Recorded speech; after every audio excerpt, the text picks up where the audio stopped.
Hello, fellow night owls. Tonight we dive into the beautiful yet brutal time period that was feudal Japan.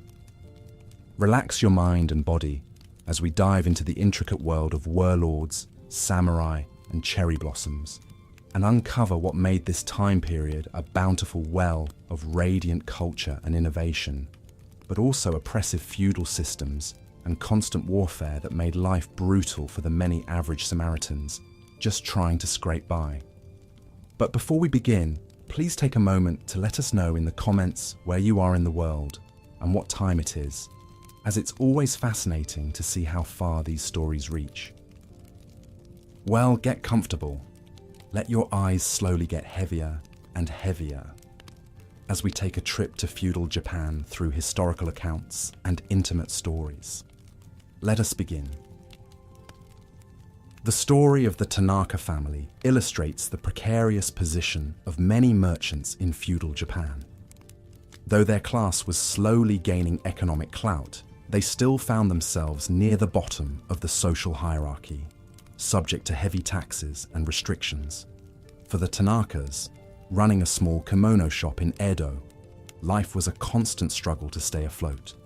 Long days were spent hunched over bolts of fine silk, carefully cutting and stitching the elegant garments. The whole family toiled together, with even the youngest children helping to mix dyes and wind thread. Though their wares were worn by noble ladies, the Tanakas themselves subsisted on meager meals of millet and pickled radish. Every spare coin was reinvested in the business. But skyrocketing silk prices and the heavy taxes levied by the shogun ate away at their slim profits. The Tanakas lived in constant fear of falling behind on payments and having their shops seized. Bribes to corrupt officials became just another cost of doing business. To make matters worse, the family harbored a dangerous secret. They were closet Christians in a time when the foreign faith was strictly forbidden. If discovered, they risked torture and execution as enemies of the state. But their beliefs were a comfort in their hard lives, and they cherished their hidden rosaries and whispered prayers. It's hard to fathom the level of oppression feudal Japanese society imposed on those of the lower classes. Not only did poverty and backbreaking toil define their existence, but a rigid code of conduct controlled virtually every aspect of their behavior and appearance. Strict sumptuary laws laid out in minute detail what each social rank could wear, eat, and own. Peasants and merchants were explicitly banned from wearing silk, bright colours, or ornate hairstyles. The size and materials of their homes and furnishings were likewise prescribed. These petty regulations ensured that the elite could never be confused for commoners.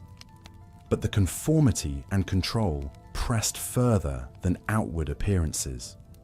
Frivolous entertainments like theatre, music, and dancing were frowned upon as debased and immoral. Public displays of affection were considered shameful. Proper etiquette had to be observed at all times, with numerous rituals for everything from serving tea to greeting superiors. A culture of restraint and puritanism pervaded society, especially among the samurai. Overt shows of emotion were deeply unseemly for the warrior class, who were expected to face all of life's trials with stoic endurance. One slip in decorum could mean a loss of face and reputation.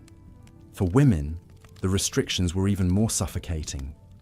Demure obedience and selfless service were the highest virtues of a proper lady. An idealized beauty was one of a pale, slender figure wrapped in voluminous kimono, with every hair and fold perfectly in place. This was the stifling world of Hana, a young geisha in training. To the men she entertained, she was the picture of feminine subservience and artful grace. She could pour sake and deliver witty conversation with a carefully cultivated air of elegant mystery. But inside, Hana chafed at the austere code of conduct that governed her every move. As a geisha, her appearance was strictly regulated, from the tilt of her shimada hairstyle to the shade of red on her lips. She once dared to wear a purple kimono reserved for higher-ranking geisha and was severely punished, confined to her quarters for days. Another time, Hana allowed herself to return the flirtatious affections of a charming young client. But when the tea house mistress caught wind of it, she was harshly beaten as a reminder that geisha were never to be mistaken for common prostitutes. A geisha's allure was in her untouchable beauty, not her availability. As the years passed, Hana grew increasingly disillusioned with the false realm of the flower and willow world. She was essentially an indentured servant, her body and talents owned by the okiya that had invested in her training. There was no room for real love or free choices. She began to long for independence as an ordinary wife and mother, but knew the chances were slim. Instead, she numbed her hidden sorrows with stolen sips of sake when no one was looking. For even displaying a drinking problem would be a disgraceful break in character. Of course, for commoners who ran afoul of the law, the consequences were infinitely harsher than a few snide remarks. The feudal justice system was concerned more with keeping order and control than any pretense of impartial process. Laws were strict, guilt was assumed, and punishments were brutal and swift. Minor offences routinely drew harsh corporal punishment. Pickpockets and vandals could expect public floggings, their skin flayed until they passed out from the pain.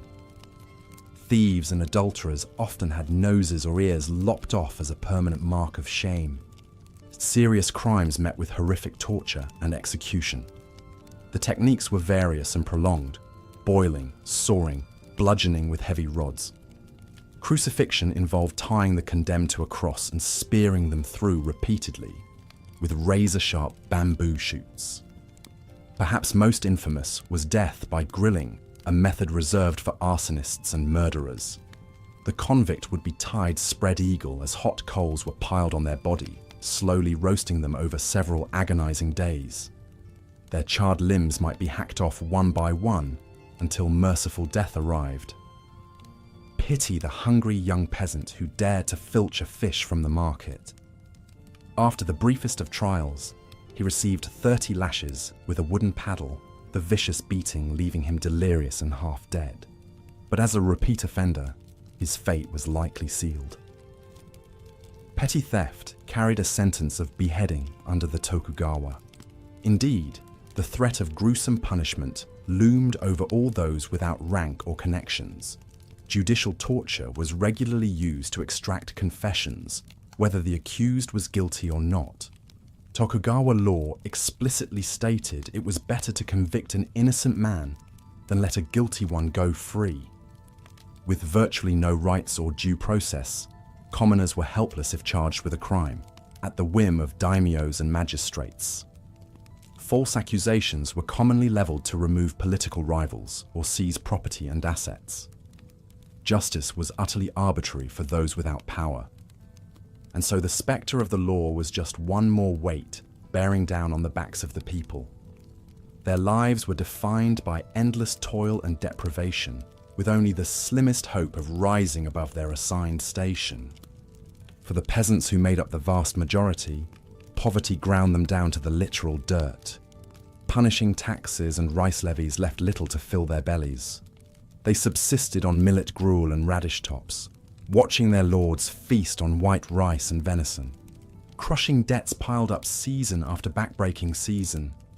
Many became essentially slaves, bonded to their land and landlord. If their rice harvest fell short, their children might be sold into servitude to pay the difference. A bad crop could spell disaster for a whole village. When famine struck, peasants ate grass and bark to survive. Bands of gaunt, desperate vagrants roamed the roads. Abandoned children wailed in empty huts. Corpses piled in ditches. Relief was paltry and selective. The poor died in droves when disease burned through. Smallpox and dysentery churning one on top of malnutrition. They could only pray to Jizo and Kannon, the merciful bodhisattvas, for salvation from suffering in the next life. Opportunities for a better lot were vanishingly rare.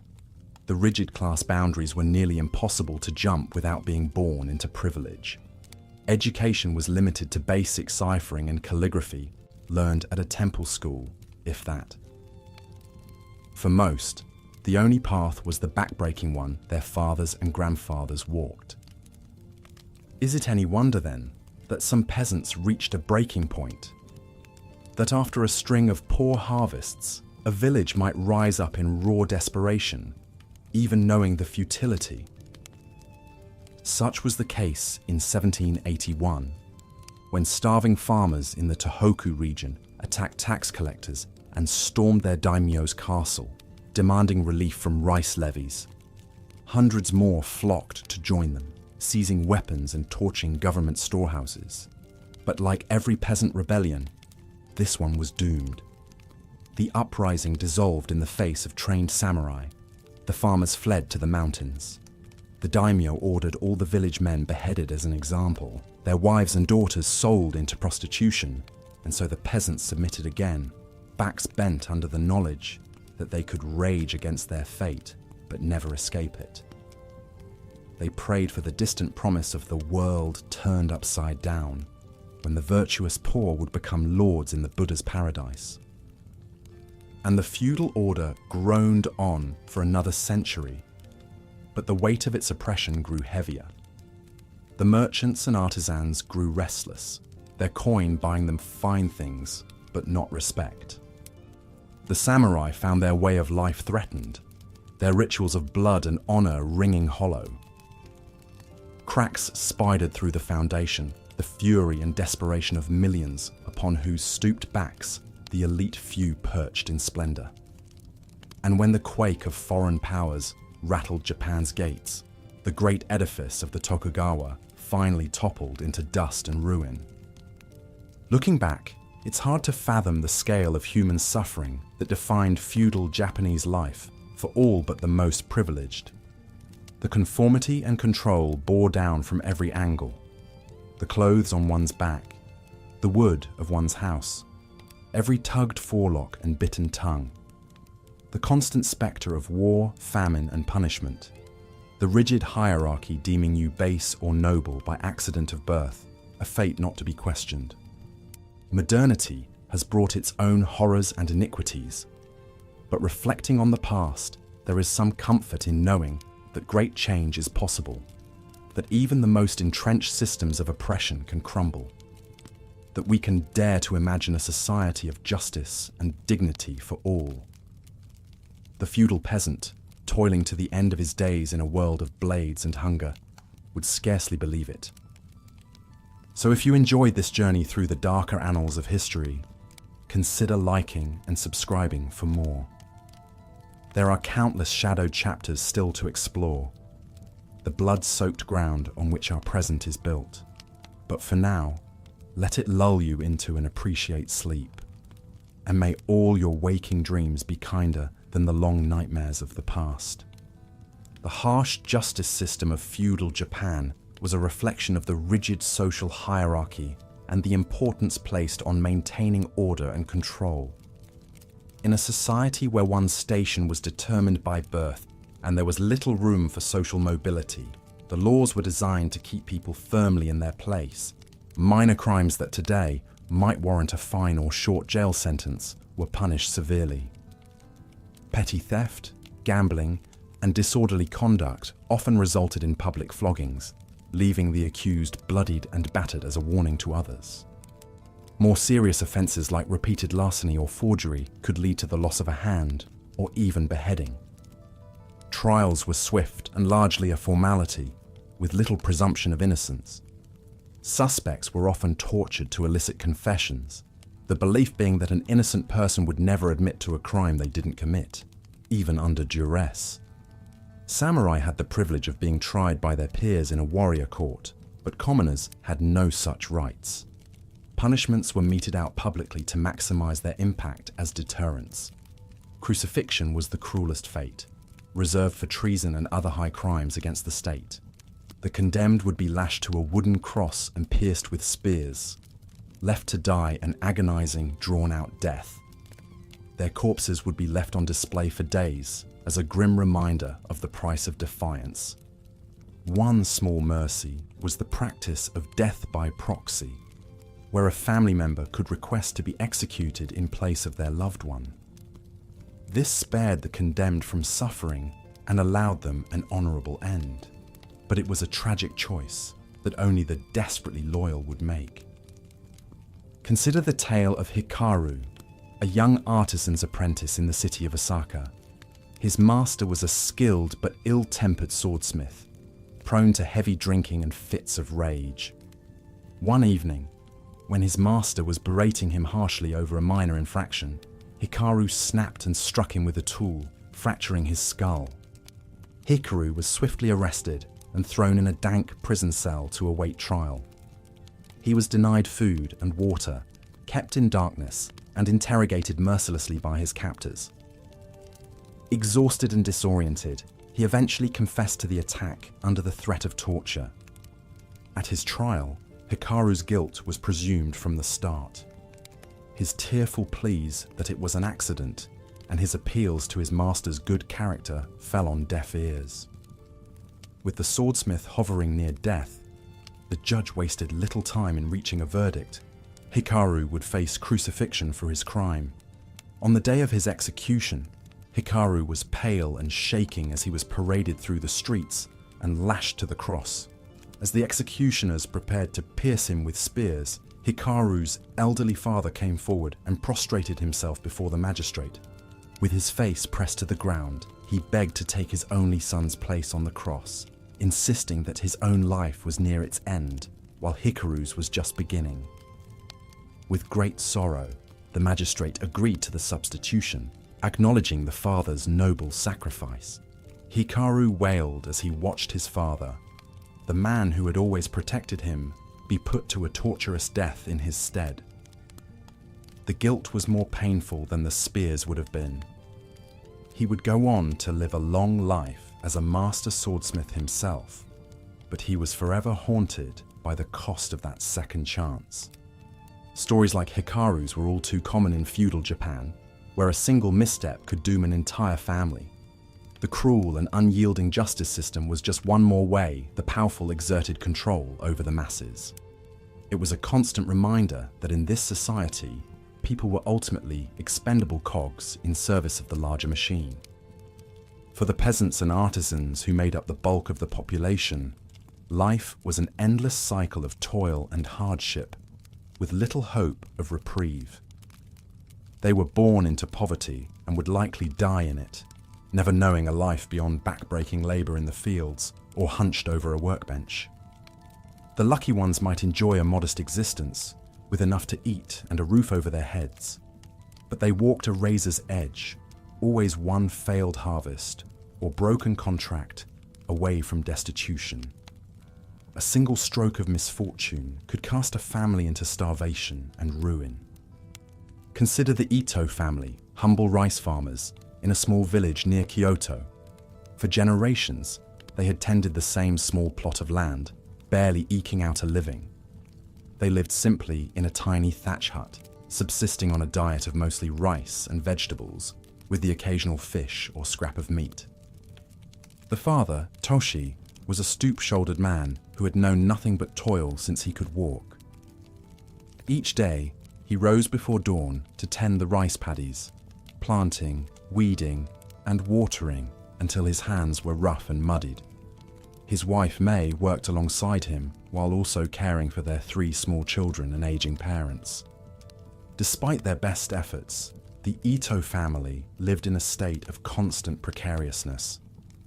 More than half their rice harvest went to paying rents and taxes to their local lord. What remained was barely enough to fill their bellies and trade for other necessities. They were one flood or drought away from disaster. That ill fortune came in the summer of 1783, when a powerful typhoon tore through their region, flattening fields and destroying storehouses. The Ito's entire rice crop was wiped out, along with their seed stock for the next planting. They suddenly faced the very real prospect of starvation. With heavy hearts, Toshi and May made the difficult decision to sell their young daughter Akari into indentured servitude with a wealthy merchant family. It was the only way to keep the rest of the family fed. They told themselves it was temporary, that they would work hard and save every spare coin to one day buy back her freedom. But deep down, they knew it might be the last they ever saw of their bright-eyed girl. Akari's story was tragically common in feudal Japan, where the crushing poverty ensnared families for generations. Children were often commodities to be sold or traded in times of hardship. Many rural girls ended up trafficked to city brothels and tea houses, forever losing their innocence to keep their families afloat a little longer.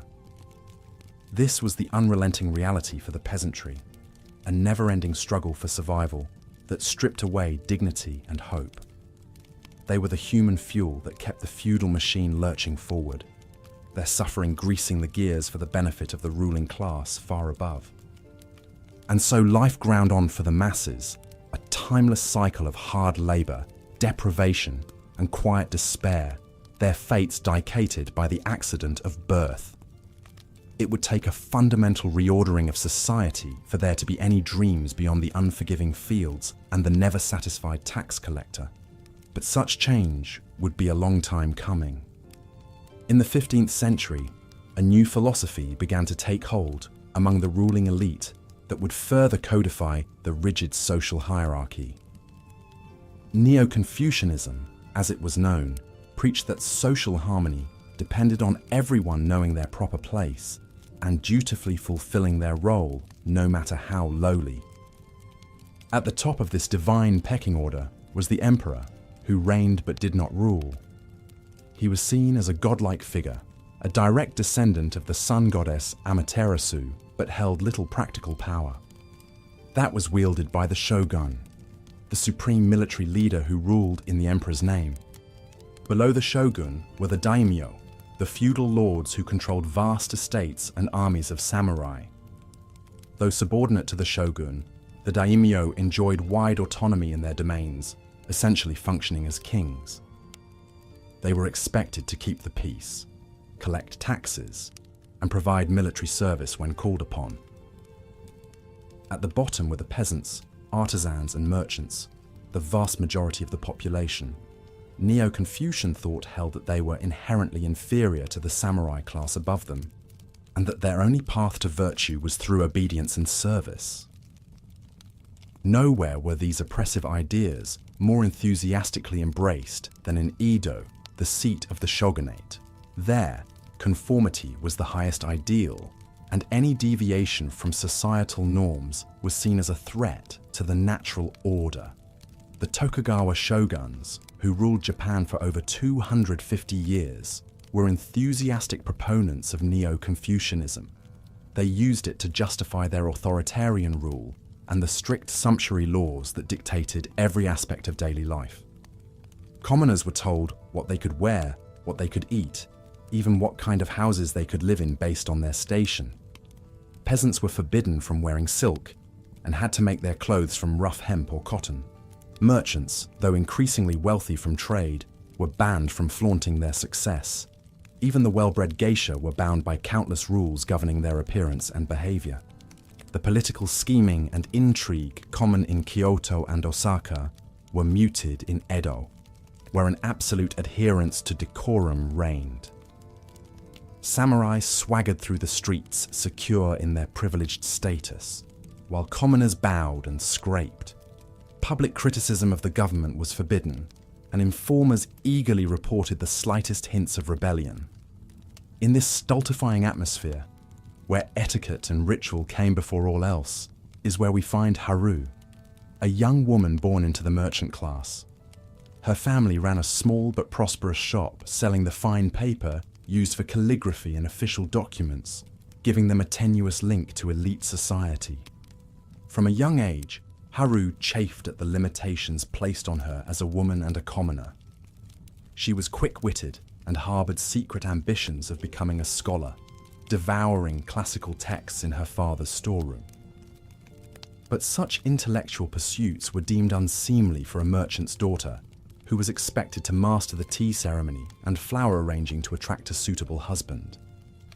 Haru's parents were loving but firm, impressing upon her the importance of upholding the family's honor and knowing her place.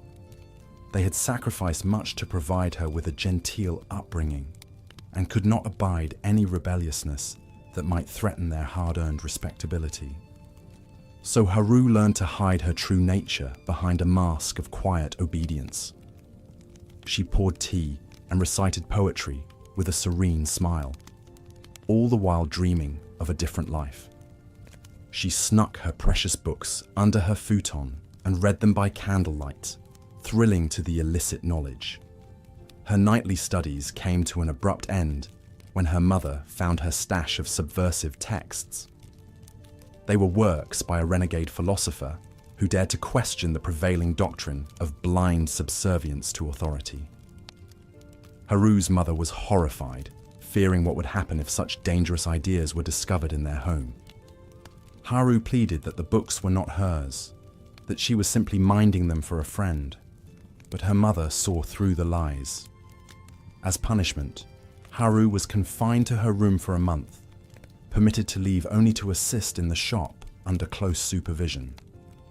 Her books were burned in the courtyard, the ashes scattered to the wind. From that day forward, Haru was chastened into meek compliance, resigned to the restricted path laid before her. She married the son of a fellow merchant, a kind but dull man who shared none of her intellectual curiosity. She bore 3 children and devoted herself to being a model wife and mother, burying her unorthodox dreams deep within. To the outside world, Haru was the picture of a proper Edo woman, graceful and ever obliging. Only in the deepest reaches of the night, lying beside her slumbering husband, did she allow her mind to wander to what might have been, if only she had been born into a different time, a different place, a different body. Haru's story was not unusual in the pressure cooker of Edo society. Conformity was the watchword, and the nail that stuck out was quickly hammered down. With their individuality suppressed and their minds constrained, many simply submitted to the well-worn grooves of tradition and duty. But in remote corners of the archipelago, far from the watchful gaze of the authorities, pockets of resistance smouldered. On the wave-battered islands of the far south, a strange foreign faith was taking root, promising a spiritual liberation from the rigid strictures of feudal life. Catholic missionaries, first welcomed by the shogunate as purveyors of new knowledge and trade, had been violently expelled in the early 1600s. Christianity was banned as a subversive influence, its adherents forced to renounce their beliefs or face torture and execution. Many went underground, forming secret communities bound by faith and necessity. Among them were the hidden Christians of the Shimabara Peninsula, a rugged land of craggy inlets and lush green valleys. For over 2 centuries, they outwardly practiced Buddhism while furtively passing down the rites and rituals of the church. Baptisms were performed in secluded forest glens, masses held in secret after midnight. The villagers of Shimabara eked out a meager living as farmers and fishermen, scratching survival from the stingy soil. They found solace in their clandestine faith, which preached the equality of all before an all-loving God. It was a powerful antidote to the Neo-Confucian orthodoxy that so oppressed their daily lives. Ichiro was born into this world of furtive devotion and constant fear. From a young age, he was taught the importance of keeping the family's true beliefs hidden from outsiders. He learned to recite the Heart Sutra by rote, even as he fervently whispered the Lord's Prayer when no one was listening. As Ichiro grew into manhood, he shouldered ever greater responsibility in his tiny community. He led prayer meetings in hushed seaside caves and officiated weddings with crudely fashioned crosses. To the outside world, he played the part of the earthy fisherman, with a ready laugh and a bounty of coarse stories. But Ichiro was forever on guard, knowing that a single slip could bring the authorities crashing down on him and all he held dear. He lived with the ever-present dread of discovery, of failing in his sacred duty to carry the flame of his ancestors' faith. That dreaded day came in the autumn of his 27th year, when a nosy tax collector from the regional capital came sniffing around the village. Repulsed by the poverty and the crude dialect of the locals, the official was eager to find fault and squeeze more wealth from the downtrodden peasants. As the tax collector surveyed the village headman's ramshackle home, he spied something peculiar on the dirt-streaked wall. It was a rough outline of a cross, etched in charcoal and half hidden behind tattered scrolls of Buddhist mantras. With a shout of triumph, the official seized upon this damning evidence of the forbidden faith. When the headman fell to his knees, babbling desperate denials, the cruel bureaucrat only sneered, certain he had unearthed a nest of dangerous heretics. Ichiro watched in dread from the shadows as the tax collector summoned a squad of armed samurai to round up the terrified villagers. He knew he should run, flee into the mountains and live to fight another day, but he could not abandon his flock to face the coming storm alone. With a heavy heart, Ichiro stepped forward into the torchlight. In a calm, clear voice, he declared himself a follower of Christ and a leader of the hidden church. He commanded the trembling headman to stay silent, to protect the others with his mute compliance. Over the shouts of the samurai, Ichiro began to sing a hymn of joyful surrender. As the warriors fell upon him with their clubs, Ichiro rejoiced in the knowledge that his sacrifice would buy precious time for his fellow believers to scatter and regroup. He would gladly bear the coming torments, content in the promise of a glorious reward in the world to come. Ichiro's story was a testament to the quiet, stubborn resistance that persisted in the forgotten corners of feudal Japan. For all the shogunate's ruthless suppression, it could not fully extinguish the spark of spirit that yearned for something more than the stifling confines of the feudal order. But such defiance came at a terrible cost. The hidden Christians of Shimabara were brutally rooted out and executed en masse, their villages razed and their names blackened in the official histories. It would be many generations before their descendants could practice their faith openly, free from the suffocating pall of persecution. Surveying the panorama of feudal Japan, one can only marvel at the fortitude of those who endured such unrelenting hardship and injustice. From the calloused peasants toiling in the muddy rice fields to the hunched artisans laboring in the smoky cities, life was an unending trial of back-breaking labor and deprivation.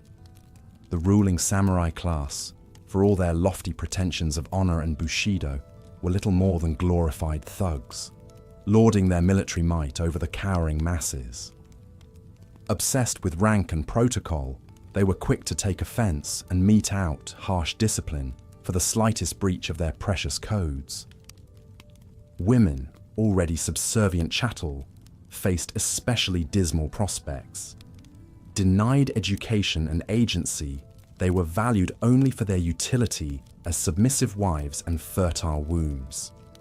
The heroic few who dared to rebel against their prescribed roles faced crushing ostracization and violence. This was the lot of the common people of feudal Japan, to be born into suffocating obligation, to live in constant scarce. As we've seen, life for the vast majority during the long centuries of feudal Japan was defined by endless toil, deprivation, and a rigid social order that kept people firmly in their place from the moment of birth until death finally released them from their suffering. One of the most striking examples of this entrenched inequality and oppression was the plight of the Burakumin, Japan's untouchable underclass. These were people born into hereditary occupations considered unclean by Buddhist and Shinto tradition, mostly work involving death or the handling of animal flesh, like undertaking, butchery, tanning hides, and leatherwork. Imagine being born into this reviled caste through no choice of your own, your family trapped for generations in a self-perpetuating cycle of discrimination and squalor. You're forced to live in a segregated hamlet on the outskirts of town, a crowded slum of ramshackle huts lacking even the meanest comforts. Forbidden from marrying outside your class, your spouse must come from the same wretched background, ensuring your children are born into the identical fate. Grinding poverty is all but guaranteed when the only occupations open to you are dirty, dangerous, and low-paid. You labor at grim, foul-smelling work from sun-up to sundown and collapse exhausted each night in your bare hovel. When venturing into town on errands, you must wear distinguishing clothing that marks you as untouchable, a straw hat, or a dirty, ragged kimono. In the streets, people recoil from you or yell vicious insults. Shopkeepers charge you inflated prices or refuse to serve your kind at all. Dehumanizing discrimination follows you at every turn. Your children too face constant ostracism and bullying. Other families forbid their sons and daughters from associating with yours. No matter how bright and capable they may be, your offspring are barred from all but the lowliest occupations. They're turned away from schools, apprenticeships, and temples, condemned to the same wretched existence you've known since birth. This is the excruciating reality Saburo Yoshioka was born into in a Burakumin ghetto on the edge of Kyoto in the late 1700s. As a young boy, Saburo chafed at the demeaning restrictions and tried to venture out into the wider city. But when the other children noticed his telltale straw sandals and filthy rags, they taunted him mercilessly, pelting him with pebbles until he fled back to the muddy alleys of the outcast's slum. Saburo's father, like his father before him, eked out a meager living as a leather worker. He took cowhides from local slaughterhouses and tanned them for months in great stinking vats of caustic vegetable tannins, before working the rough leather into sandals, saddles, and scabbards. It was filthy, noxious work, but the only trade open to an untouchable man. From the age of 7, Saburo was put to work in his father's fetid tanning yard. The astringent stench of cow urine and caustic lime permanently saturated his skin and hair.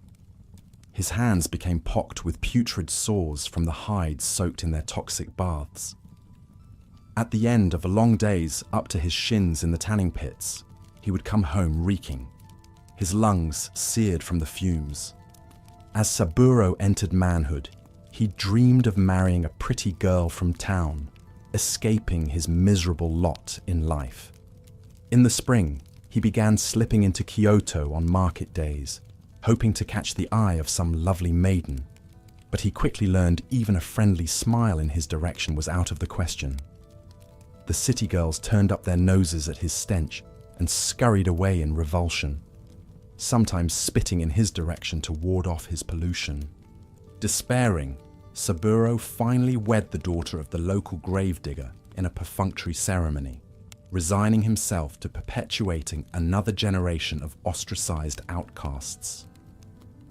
Together they raised 3 children in the same hovel he had grown up in, barely managing to keep them fed by their combined toil at society's foulest tasks.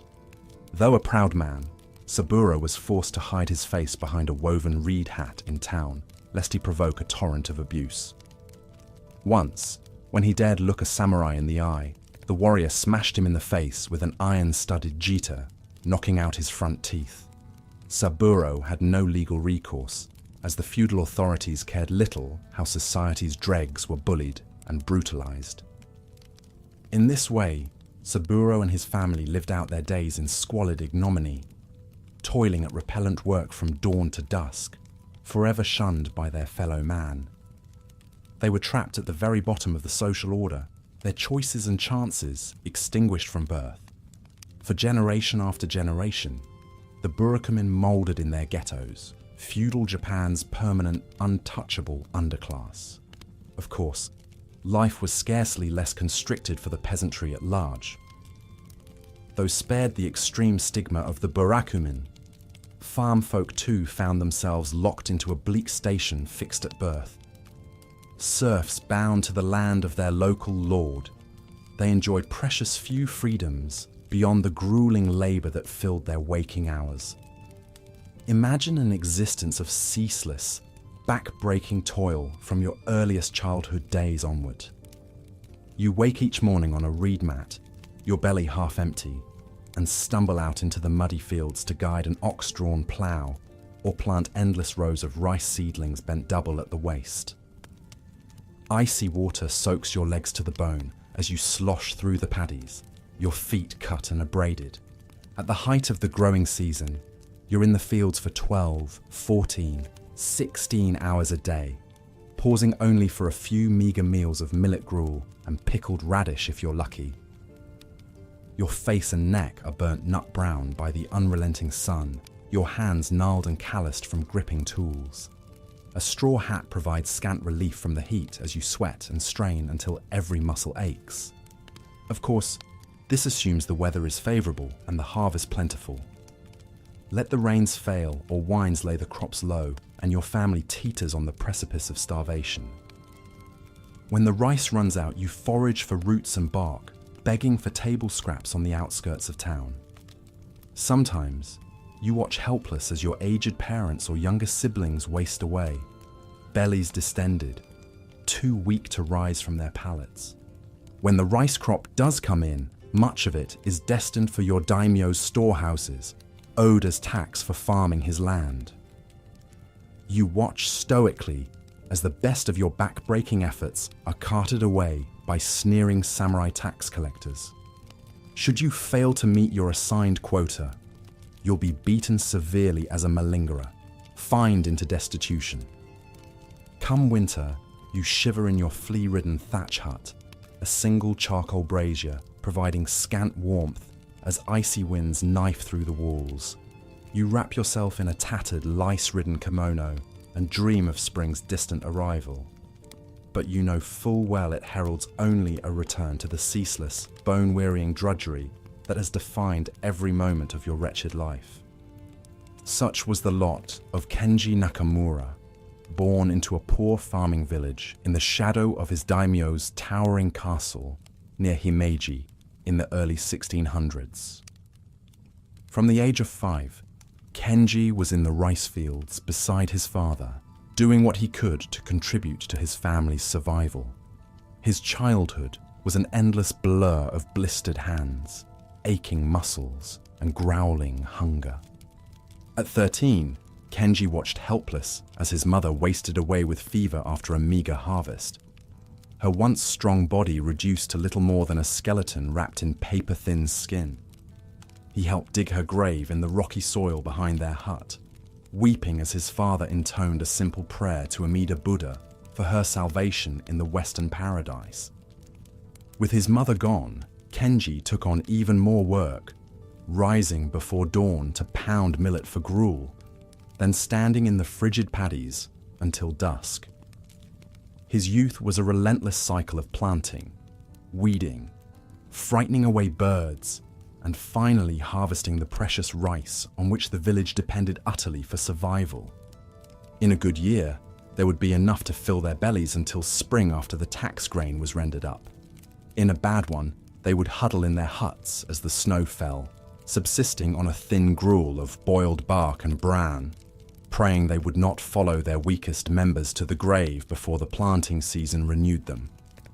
As a young man, Kenji did as was expected of him, and married a plain farmer's daughter from the next village, taking her into his family's hut to bear the next generation of downtrodden tillers bound to their lord's land. She laboured stoically beside him in the fields and rice paddies, even when heavy with child, pausing only to squat in the mud and deliver the next infant. Over the years, Kenji watched 4 of his children succumb to the usual ailments of the peasantry. 2 were carried off by dysentery, 1 by the pox, and another by a wasting cough that left him shaking and drenched in sweat as he gasped out his final rattling breaths. Such losses were expected among the farm folk, inured as they were to the precariousness of life. Kenji counted himself fortunate that 2 of his sons and a daughter survived to adulthood, knowing they would take their place beside him in the never-ending labour of their allotted plot. They would marry, bear children of their own, and one day open a spot in the earth for his weary bones. The cycle of toil, hardship and acceptance would continue unbroken, as it had for generations beyond memory. Looking back over his life from the vantage point of stooped and aching old age, Kenji sometimes wondered if some other existence was possible. He thought of the village headman in his fine silk kimono, the samurai with their polished swords and lacquered armor, the fat merchants who sold his milled rice in the distant city, living lives he could scarcely imagine. But in the end, he accepted that he had lived as his father had lived, and his father before him. He had endured, providing for his family as best he could against the deprivations of an indifferent world. There was a certain hard-won dignity in that. So, from cradle to grave, the peasantry of feudal Japan lived out their humble, circumscribed lives. They were born to their ceaseless labor, married to perpetuate it, and died never knowing anything else. Bent over in the paddies, crouched by smoky hearths, they watch the seasons change and the years roll by, toiling under the watchful gaze of castle keeps and temple spires erected on the fruits of their efforts. They shouldered the burden of their thankless station, scarcely daring to dream of a life less mean. But every so often, a bolder soul would arise, questioning his ordained place and galvanized to action. And as the Edo period lurched toward a chaotic close, those voices of dissent would grow louder, straining against the bonds of the ancient feudal order. One such man was Hideki Ito, a peasant from a hardscrabble village in the mountains of Honshu. Like his fellow farmers, Hideki had known backbreaking labor, gnawing hunger, and arbitrary exploitation at the hands of the samurai class since boyhood. But deep in his breast smoldered the embers of righteous anger at the injustice of his state. When a cruel, new daimyo assumed control of his domain in the 1860s, Hideki found he could bear no more. The daimyo, eager to squeeze every last zeni of productivity from his land, raised taxes to a crippling degree and ordered his samurai to flog farmers who fell behind in their quotas. That year, when an early frost decimated the harvest, he turned a blind eye as his people wasted and starved, unwilling to dip into his ample stores of reserve rice. Simmering with barely suppressed rage, Hideki began meeting with like-minded men from surrounding villages. In the dead of night, they gathered in the woods to vent their anger and contemplate rebellion. At first, such talk terrified Hideki, knowing the ruthlessness with which peasant uprisings were put down. But as he watched his fellows grow ever more gaunt and hollow-cheeked, his own young daughter wilting away, his fury overcame his fear. That spring, Hideki and his band made their move. In a meticulously coordinated strike, they set upon the daimyo's tax collectors as they made their rounds, beating them senseless and seizing their ill-gotten lucre. They raided government storehouses, distributing rice and tools to the jubilant local farmers. Giddy with success, Hideki led his swelling mob toward the daimyo's castle, torches in hand. But he had gravely underestimated the speed and brutality of the ruling class's response. Informed of the uprising, the daimyo dispatched his most ruthless samurai on horseback, armed to the teeth. They rode down upon the rebel mob, trampling men beneath the hooves of their steeds, cutting down others in a whirlwind of flashing swords. The farmers scattered in terror, their farming tools no match for the samurai's blades. In the chaos, Hideki caught sight of the samurai commander, a sneering man astride a black charger. Half mad with righteous fury, Hideki lunged at him, swinging his crude stake with all his might. But the samurai contemptuously knocked it away with his sword, then cleaved Hideki's skull in two with an effortless riposte. Hideki crumpled to the ground, drowning in a crimson torrent, the light fading from his eyes as swiftly as his dreams of a more just world. In the aftermath, the daimyo made a terrible example of the rebel farmers. Dozens were beheaded, their leaders brutally crucified. The village was burnt to the ground, its women and children left to starve in the ashes. The message could not have been clearer. Such defiance would be met with the most pitiless retribution. The social order would be preserved at any cost in blood and suffering. But unbeknownst to the callous ruling elite, the seeds of its eventual destruction had already been sown. The injustices and contradictions of the feudal system were becoming impossible to ignore, even as foreign powers were knocking at Japan's long-sealed doors. The time of the samurai was drawing to a close, the fury of the downtrodden peasantry no longer so easily contained. The Japanese people would endure yet more chaos, bloodshed and upheaval before emerging into the light of the modern era. But emerge they would, shaking off the stagnation of centuries, embracing the revolutionary ideals of progress, openness, and equality. In a few heady decades, the shoguns, daimyos, and samurai would fade into legend, swept away by the tide of history. But the long, nightmarish centuries in which they had held sway would not soon be forgotten.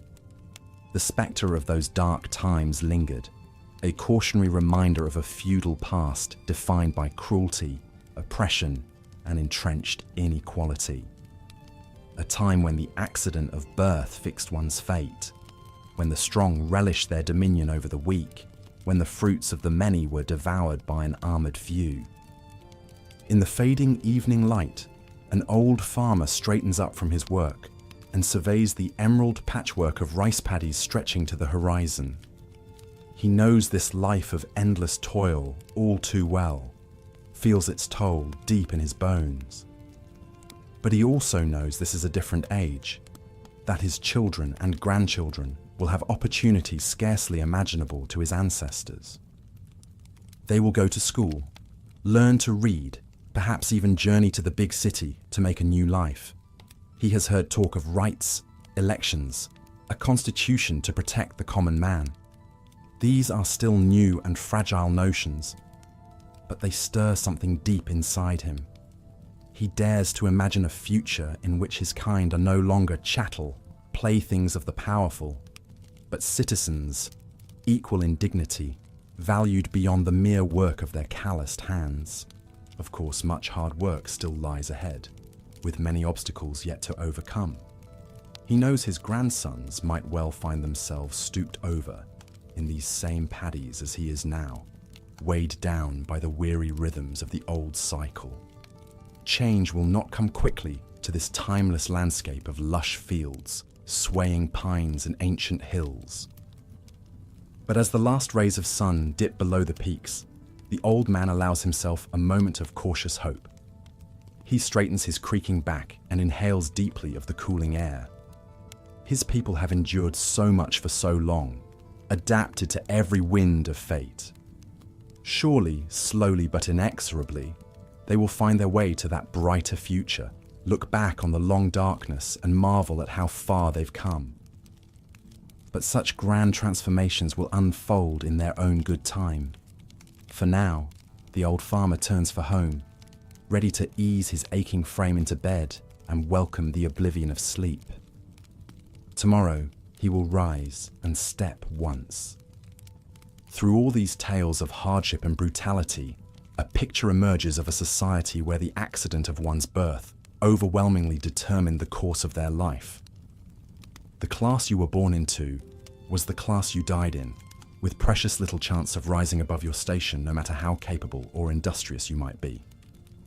For the vast peasantry, life was an unrelenting struggle against hunger, toil, and the constant threat of violence from their samurai overlords. Most barely scraped by, surviving on millet, barley, and a few precious scraps of vegetables. Meat was a rare luxury. In lean years, which were all too common, many were reduced to eating grass and roots to fill their bellies as famine stalked the land. The peasants worked from sunup to sundown in the rice paddies and fields, their backs permanently stooped from the ceaseless labor. They lived in fear of displeasing their lords, knowing that any perceived insolence could bring a swift and brutal beating from the samurai enforcers.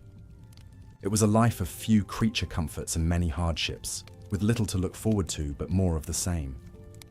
Even for the artisans and merchants who enjoyed a slightly higher station, life was far from easy.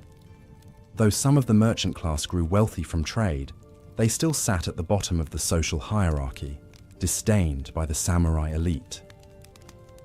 Sumptuary laws kept them from flaunting their success, dictating the size of their houses and the fabrics they could wear. Stepping outside the boundaries of one's rank was harshly discouraged. The craftsmen and artisans, while skilled in their trades, likewise had little autonomy. They laboured under the rigid control of guilds that limited their production and pricing. Original designs were stifled in favour of time-tested traditional motifs. An independent spirit could bring censure and sanction from the guild masters. Perhaps worst off were the outcasts of society, the ETA and Heinin underclasses. These people were forced into degrading occupations and made to live in segregated settlements on the fringes of towns and cities. They were seen as subhuman, tainted by their association with death and waste. Treated as untouchables, they could be abused and even killed without consequence. For all outside the samurai class, advancement was nigh impossible. Society was a ladder with most rungs missing, the way upwards blocked by the Neo-Confucian doctrine that preached rigid hierarchies as the natural order of things. You were born into your role, you fulfilled your duties with obedience and humility, and you died with a little mark on the world. Even among the ruling samurai class, life was far from an idyll. The way of the warrior was romanticized as a life of honor and glory, but the reality was often short, brutal, and bleak. If you were fortunate, you served your daimyo lord faithfully and died of old age.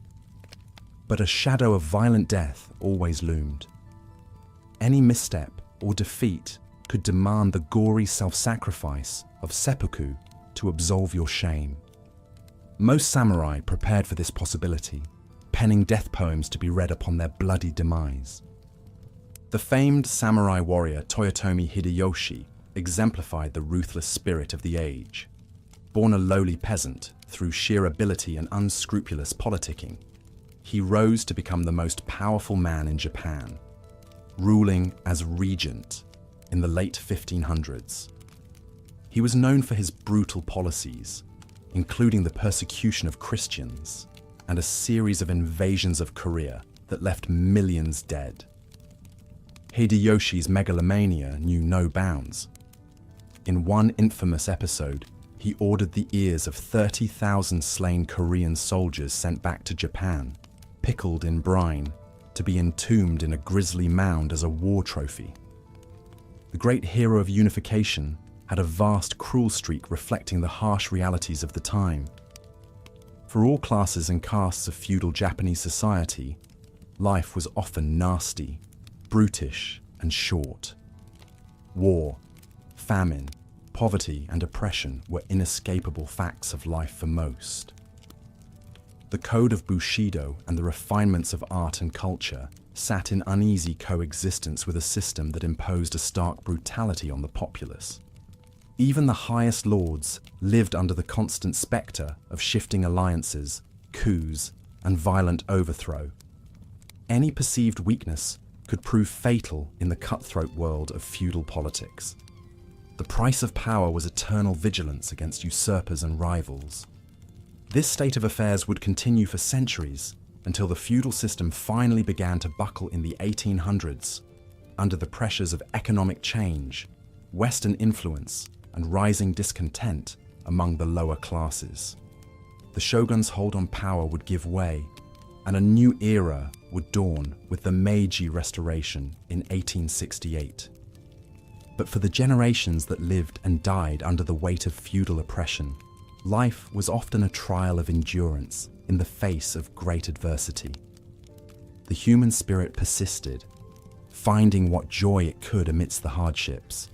But daily existence was a far cry from the romanticized image of the noble samurai and his loyal retainers. The reality was harsher, crueler, and far more stratified. It was a time of short lives and long sufferings for all too many. The feudal centuries cast a long shadow over Japanese history, a reminder of the darkness that can reside alongside the light in the human story. As we close this chapter, on the often brutal realities of life in feudal Japan, reflect for a moment on the resilience of those who endured such times. Theirs was a world almost unimaginably different from our own, yet they too knew love, hope, fear, and sorrow. In our modern comfort and security, it is easy to forget the trials of those who came before. But in remembering their harsh lot, we perhaps better appreciate the freedoms and opportunities we enjoy today. History, even at its darkest, has much to teach us about the progress of the human condition. The feudal era of Japan, for all its cruelties and inequities, sowed the seeds of what would grow into a strong, dynamic nation. The values of discipline, loyalty, aesthetics, and community forged in that time would shape and define Japanese culture for generations to come. A long road still lay ahead, but the first steps had been taken. And so, as the sun sinks low over the feudal horizon, we bid goodnight to this bygone age. May your dreams be gentler than the times we've spoken of, and your days brighter than those of ages past. If you found this tour through history engaging, your loyal guide would be most honored by a like and a subscribe. There are always more stories to tell. But for now, rest well, secure in the knowledge that the present, for all its troubles, remains a kinder time than the harsh centuries we've left behind. The past recedes, but its lessons linger on. And so, as the nobles of old retired to their castle keeps, we return to the keep of sleep, a little wiser, a little wearier, and glad of our place in a world moved on from such feudal days. Good night. As the sun set over the rugged hills, casting long shadows across the village below, the peasants returned from another bone-wearying day in the fields. Their faces were weathered and worn, etched with the hardships of their meagre existence. They moved slowly, their bodies hunched from years of back-breaking labor, their feet shuffling up the dirt paths to their humble homes. In one small hut, a flickering oil lamp illuminated the drawn face of a young mother as she stirred a pot of thin rice gruel over the cooking fire. Her infant son whimpered in a basket nearby, his belly distended from hunger. The woman's husband sat slumped against the wall, staring vacantly into the dancing flames, his calloused hands lying idle in his lap. The day's work had left him spent in both body and spirit. This was the nightly scene in countless peasant households across feudal Japan. Life was an unrelenting struggle for survival, with little respite or hope for a better future. From sunup to sundown, the peasants toiled in their lord's fields, scratching out a bare subsistence from the unforgiving earth.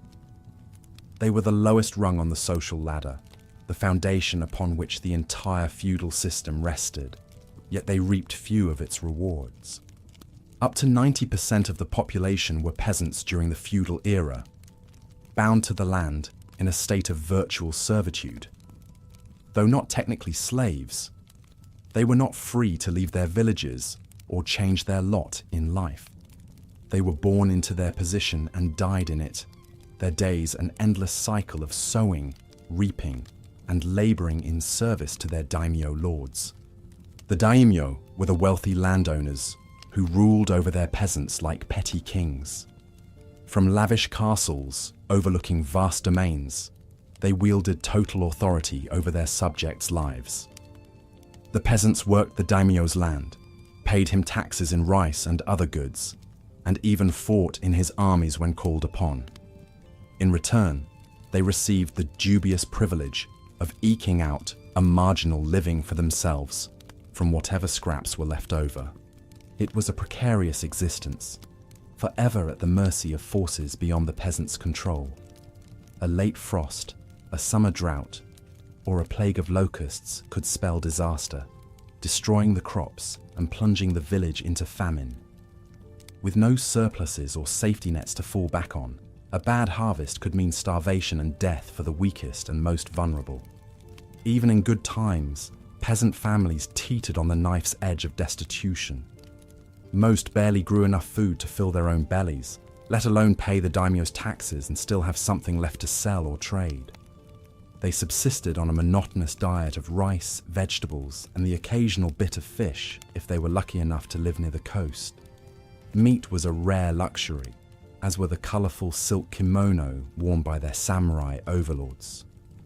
Rough homespun cotton was the fabric of the peasant class. Their homes were equally humble, small, dark huts of wood and mud with thatched roofs, often housing both human and animal occupants. A typical peasant family lived, ate, and slept together in a single smoky room, with only a few worn futons laid out on the dirt floor for furniture. Privacy was non-existent, and sanitation primitive at best. It was a breeding ground for disease, especially in crowded villages where sewage flowed in open gutters. Fire was an ever-present danger in these cramped, ramshackle settlements.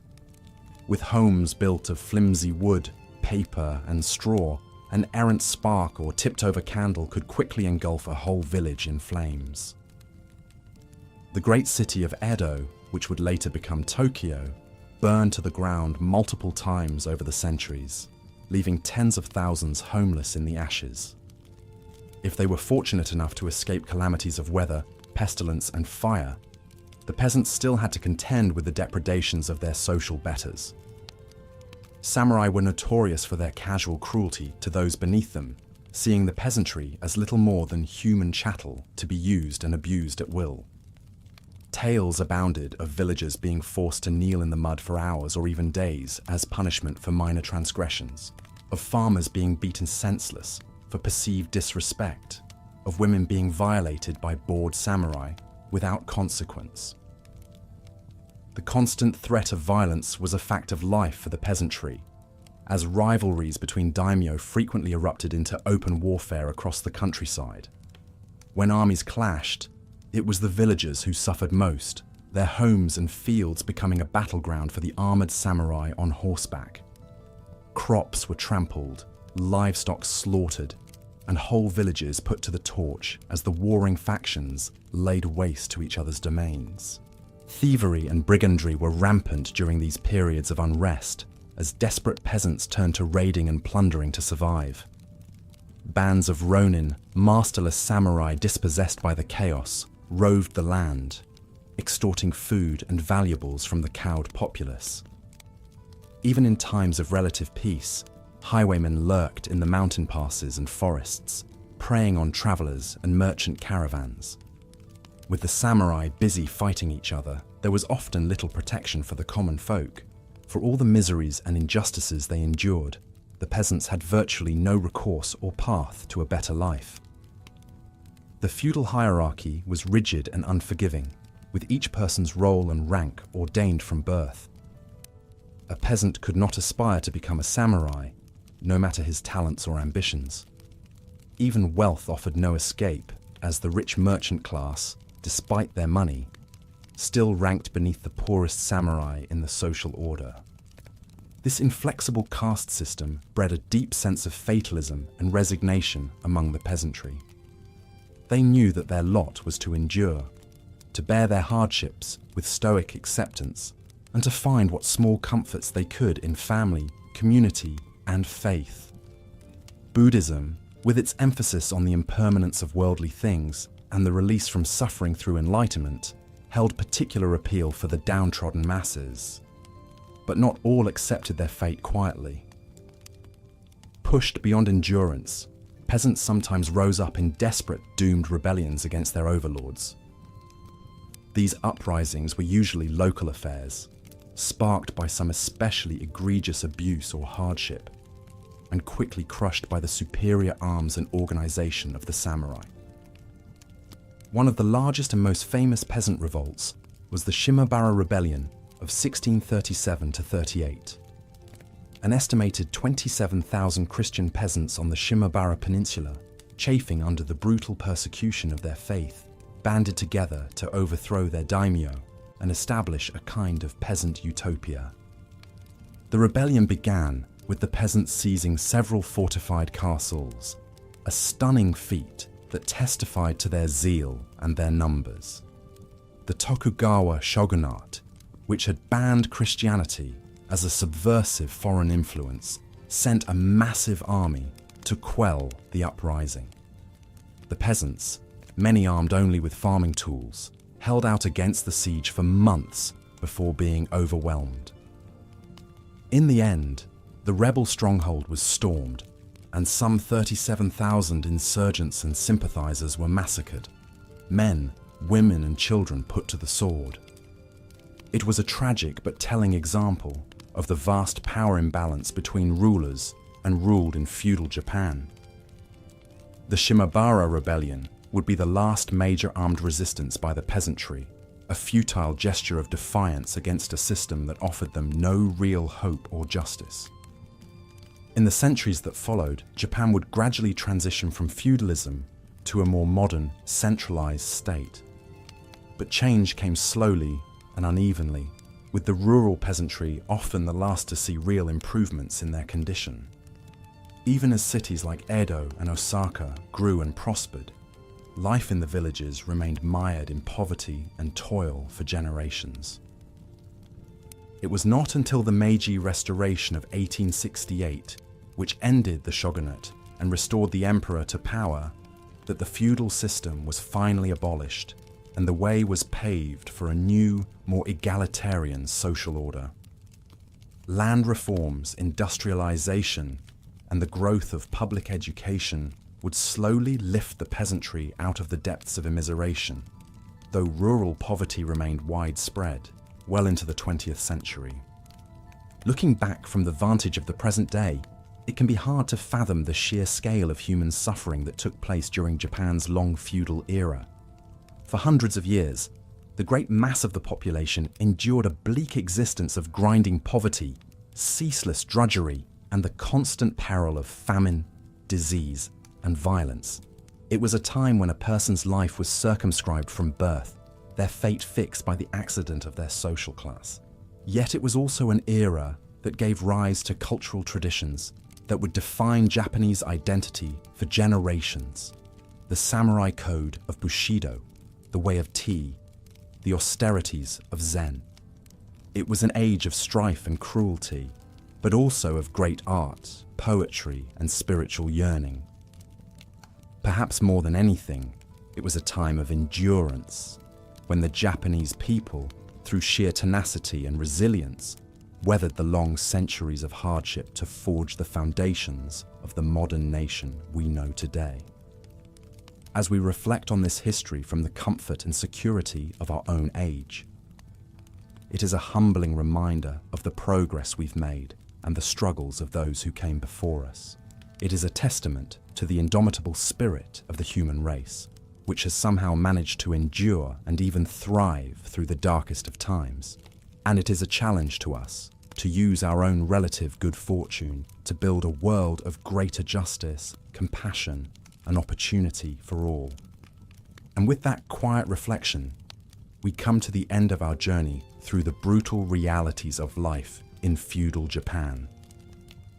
I hope this exploration of history has brought you a deeper understanding of the past, even as it lulled you gently into the embrace of sleep. If you enjoyed drifting off to the sound of these tales, be sure to like this video and subscribe to the channel for more soothing bedtime stories steeped in the fascinating annals of human civilization. Thank you for joining me on this voyage through the centuries, and may your dreams be filled with the wonders of ages past. Good night. Life under the strictly regimented feudal system was a constant struggle for survival, especially for the lower classes who made up the vast majority. Not only were they perpetually on the brink of starvation, but they faced a justice system that was swift and harsh in meting out punishments. Even minor crimes could result in severe penalties. Take the story of a poor farmer we'll call Haruki. In 1720, a string of poor harvests had left him and his family desperate and hungry. One morning, he was caught stealing a bag of rice from his daimyo's storehouse. Haruki was quickly arrested and hauled before the local magistrate. There was no real trial, just a swift summary of his obvious guilt. The sentence was read out. For the crime of stealing from his lord, Haruki would be crucified.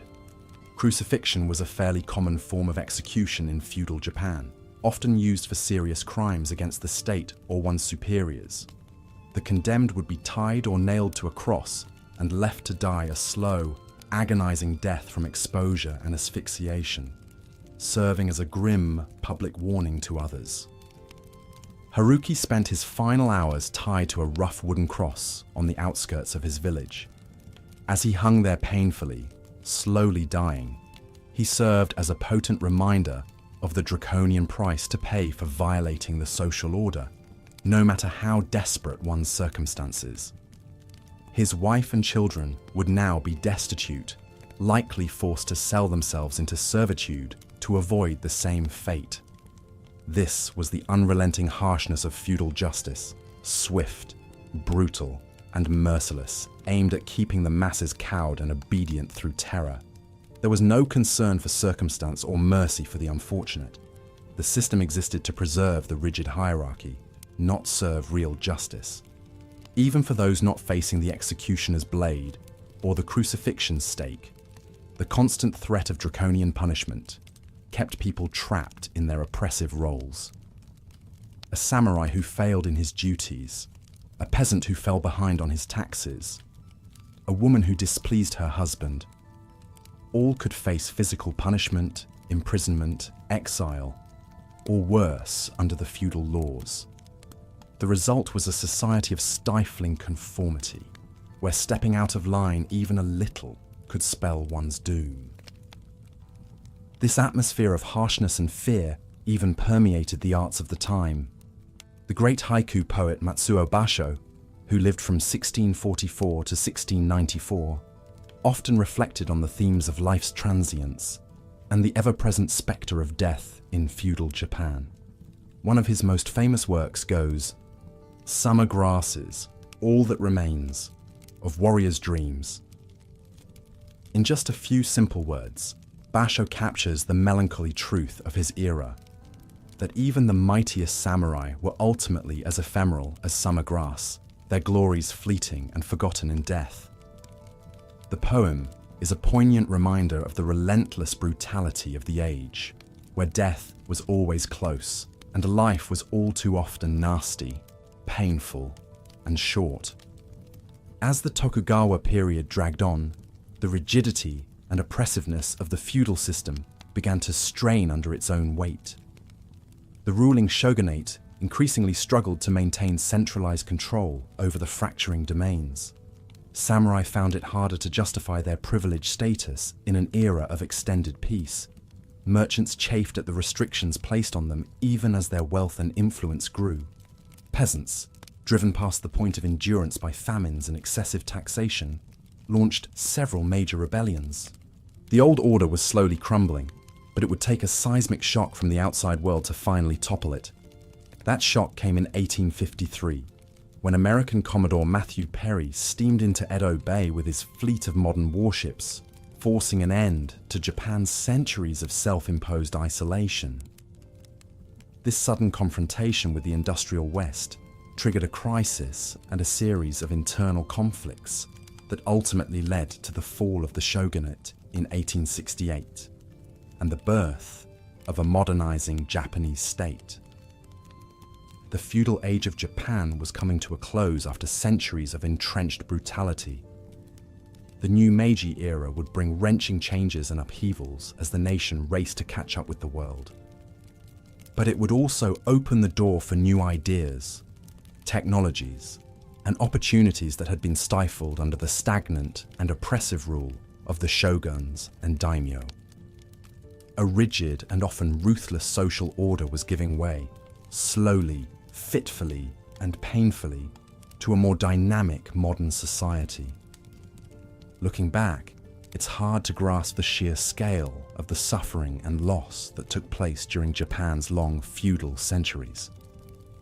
The abject misery of the peasants, the stifling restrictions placed on women, the cruelty of the justice system, the constant threat of famine and warfare, all combined to make life unrelentingly harsh for the vast majority.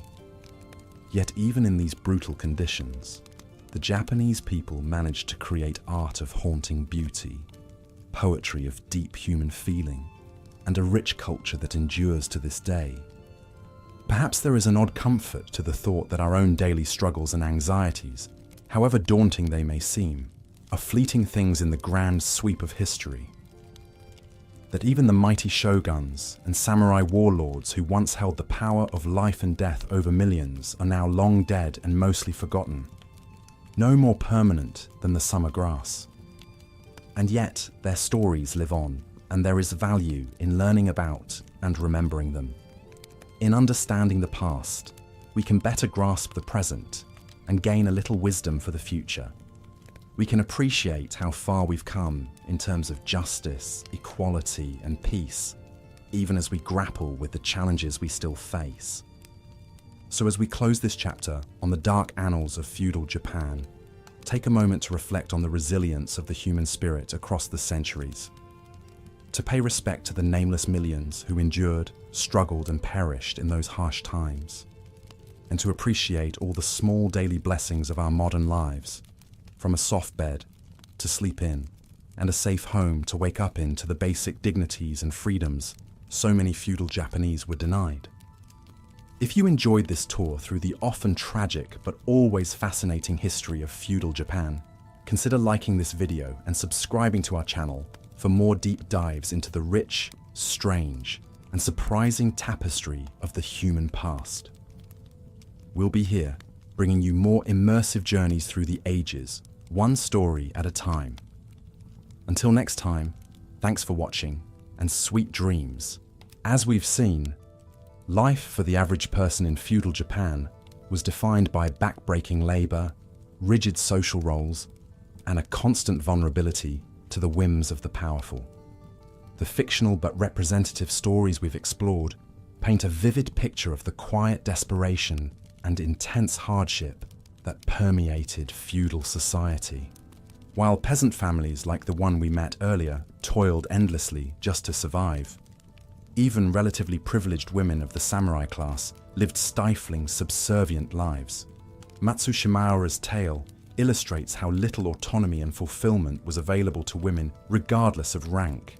Expected to master refined arts and graces but little else, a proper lady's world rarely extended beyond the confines of the family home. At the same time, samurai men were indoctrinated from birth in the brutal code of Bushido, which demanded utmost loyalty and a willingness to die at any moment. Seppuku, or ritual suicide by disembowelment, loomed as a constant prospect should a warrior fail, transgress, or fall out of favor.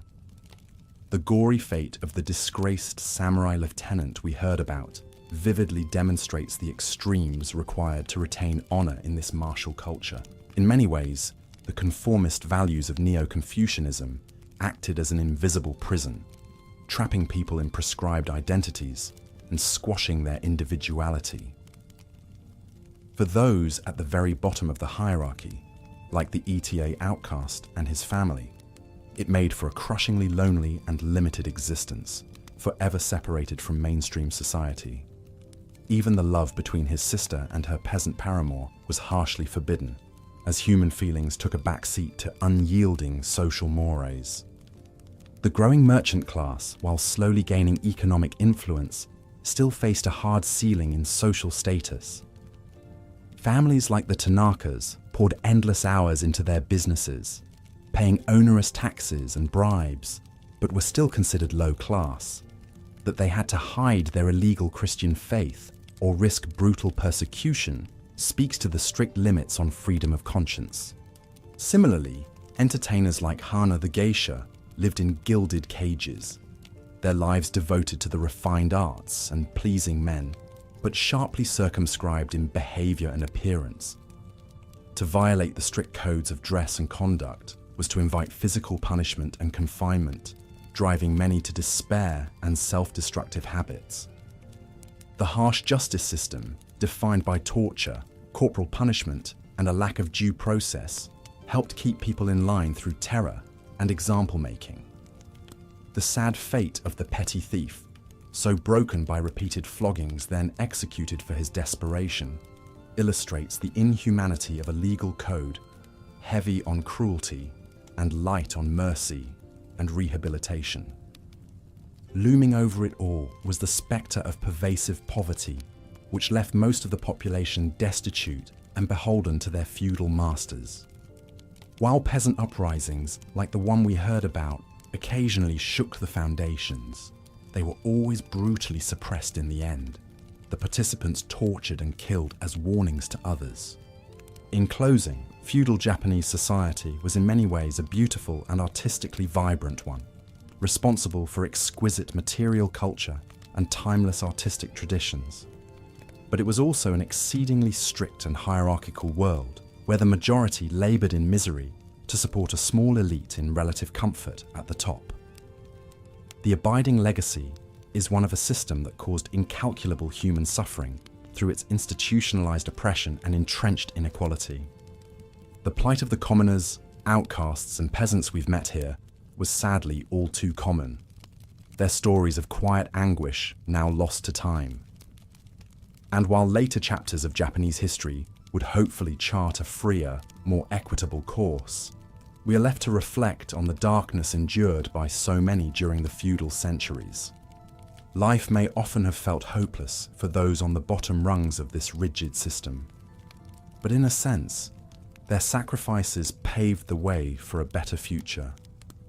By living through and bearing witness to such a harsh, uncompromising world, they have gifted us hard but invaluable lessons about the human costs of unchecked power and inflexible social hierarchy. And with that somber food for thought, we'll draw our exploration of this tumultuous historical chapter to a close. I hope this look into feudal Japan's often brutal realities has been an illuminating and thought-provoking one, even as it lulls you into restful slumber.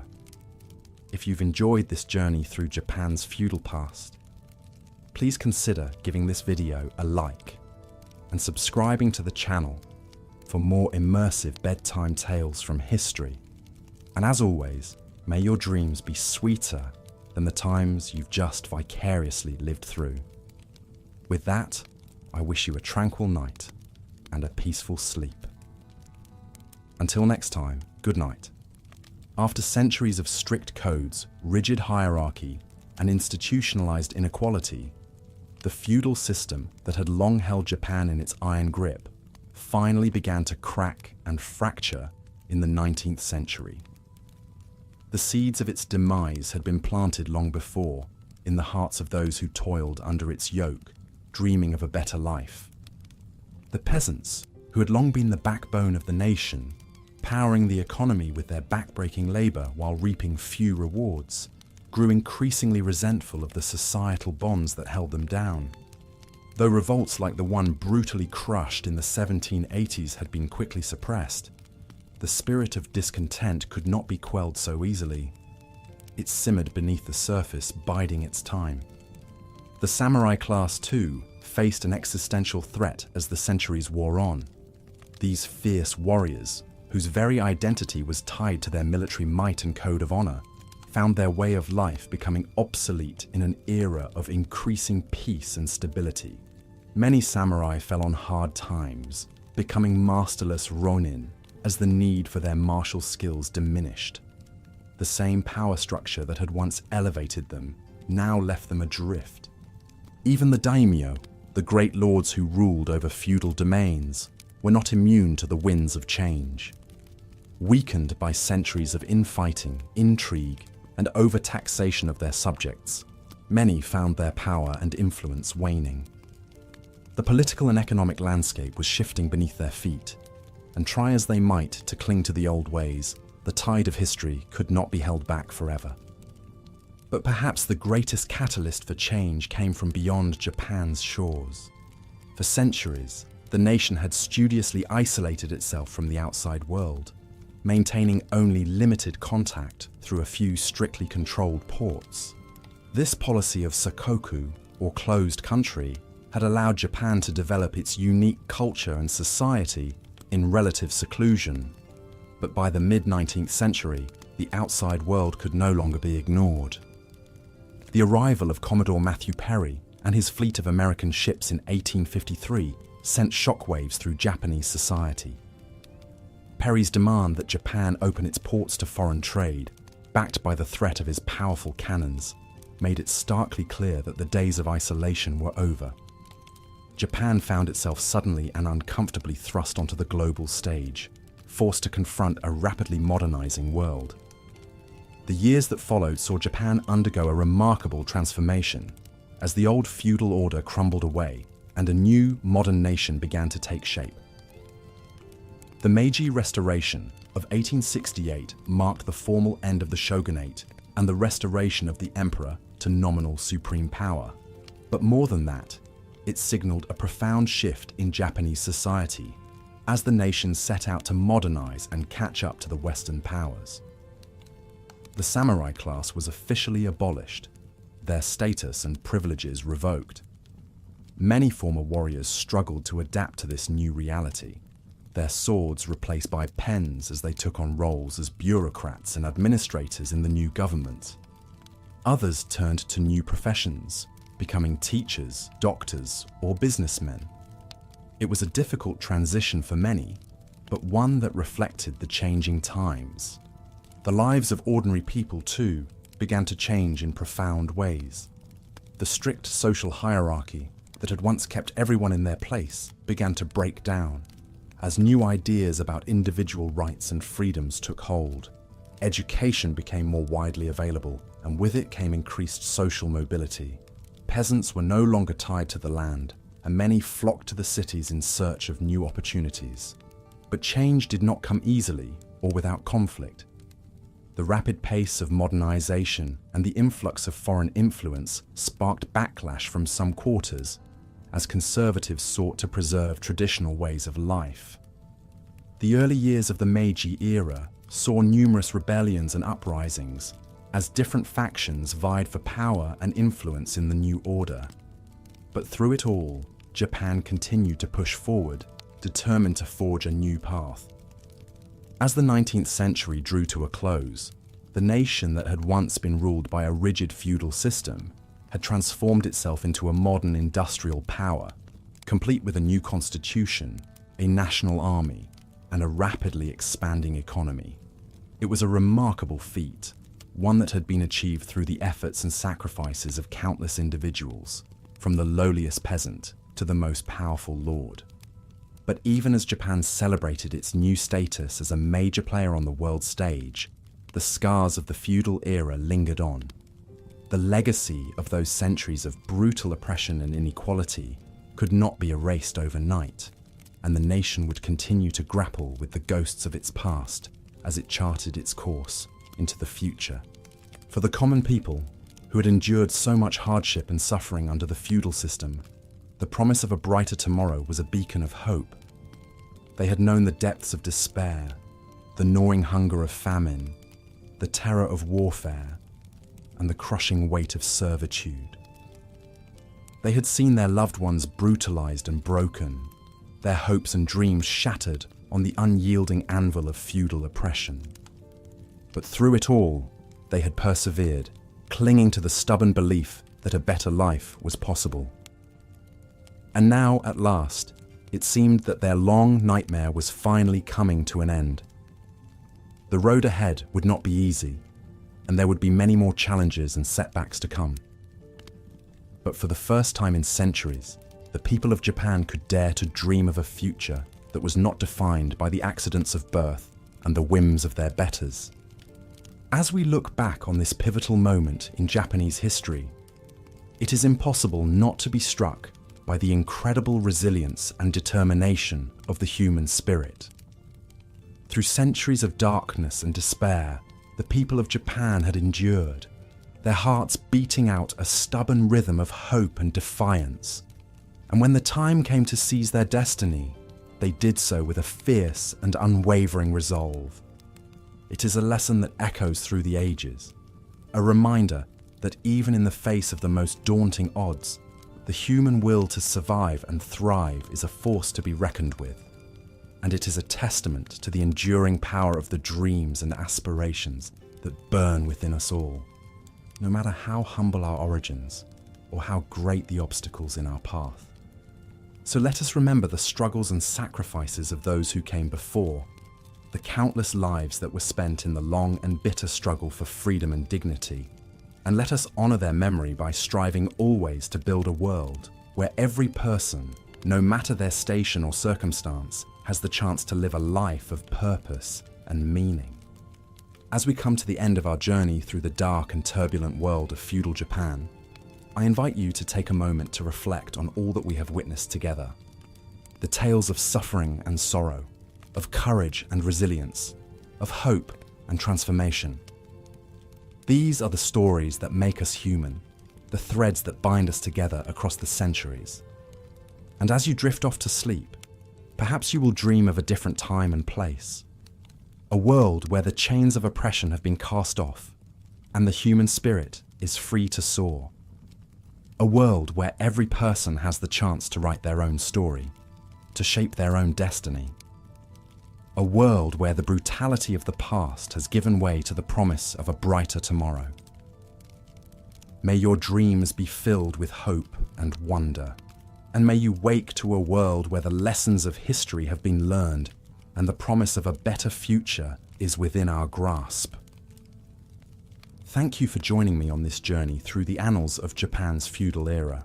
And if you've found these tales of history and humanity as captivating as I have, I invite you to like this video and subscribe to the channel so that we may embark on many more adventures together through the fascinating and endlessly intriguing twists and turns of our shared past. Until then, I wish you a restful sleep and a bright tomorrow. Good night. As we've seen, life for the common people during feudal Japan was marked by unrelenting hardship, oppression, and a rigid social order that offered little hope of a better future. The vast majority toiled in grinding poverty, forever at the mercy of the whims of their local lords and samurai. Even for those slightly higher up the social ladder, like skilled artisans and merchants, life was far from easy. The Tanaka family, who we met earlier, ran a modest kimono shop in the bustling capital of Edo. While their business afforded them a somewhat more comfortable existence than the peasants in the fields, they still faced many daily struggles and restrictions. Long work hours were a fact of life for the Tanakas. From sunrise well into the night, the entire family was engaged in the intricate process of making kimonos, from cutting the fine silks, to stitching the garments, to dyeing them in vivid colors and patterns. The shop was their whole world, and they rarely had a moment of rest. On top of their unceasing labors, the family had to contend with an onerous tax burden that ate into their modest profits. The local daimyo expected his cut, as did the various officials and inspectors who could make life difficult if not appropriately paid off. Bribes and kickbacks were just a part of doing business. But what really kept the Tanakas up at night was the fear that their secret Christian faith would be discovered. Christianity had been outlawed for over a century, with the Tokugawa shogunate brutally suppressing the foreign religion and forcing its adherents underground.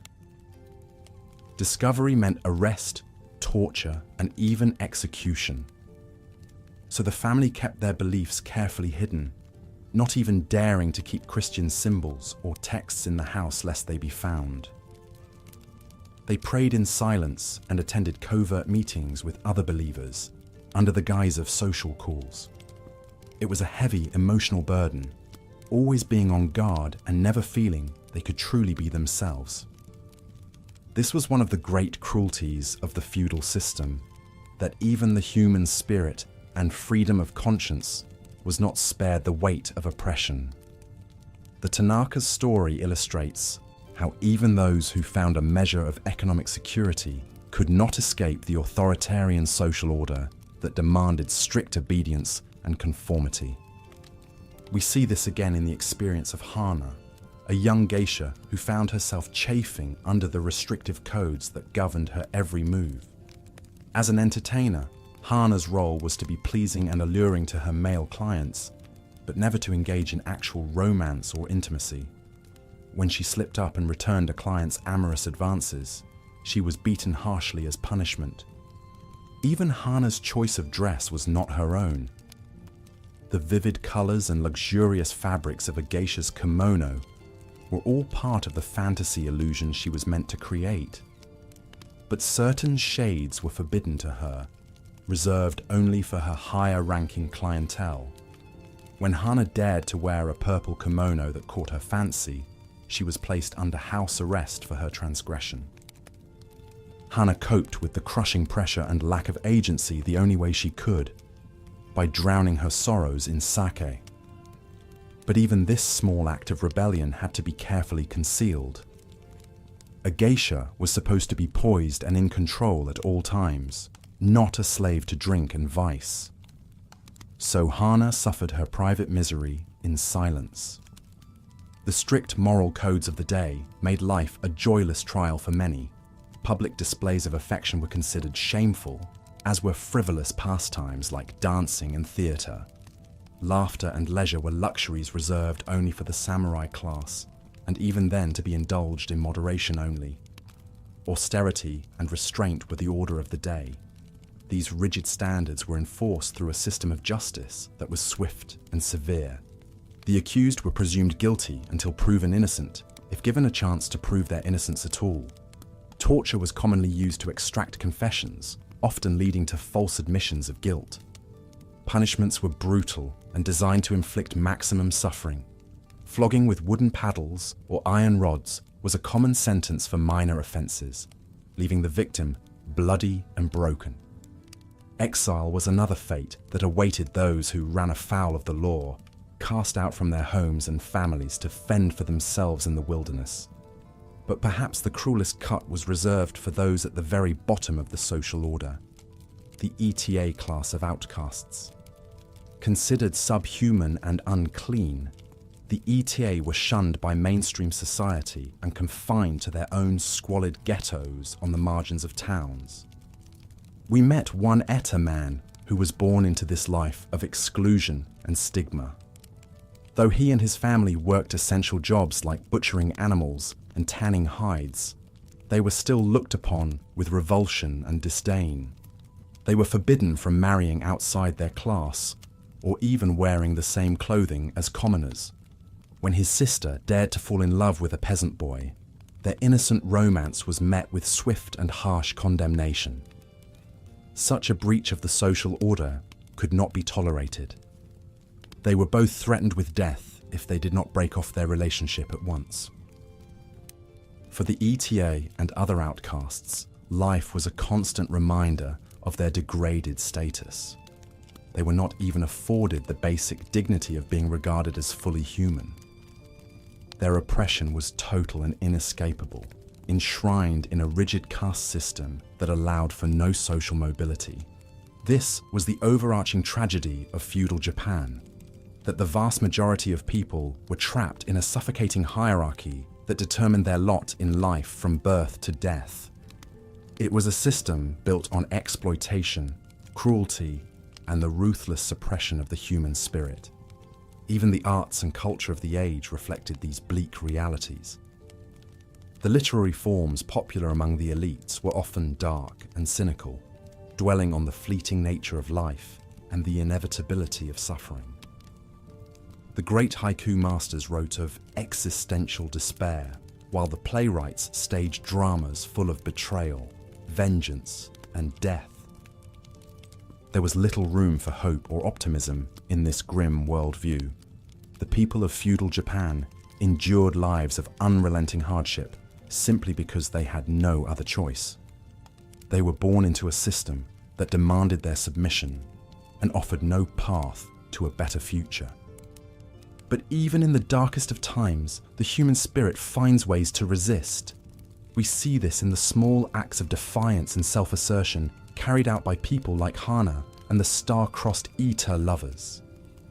They may have been ground down by the weight of their society, but they still found tiny ways to assert their humanity. And in the larger scope of history, we know that change was coming. The feudal system, for all its seeming permanence, was not to last. The seeds of its undoing were already being sown in the form of economic shifts, social upheaval, and new ways of thinking that would eventually break the centuries-old order.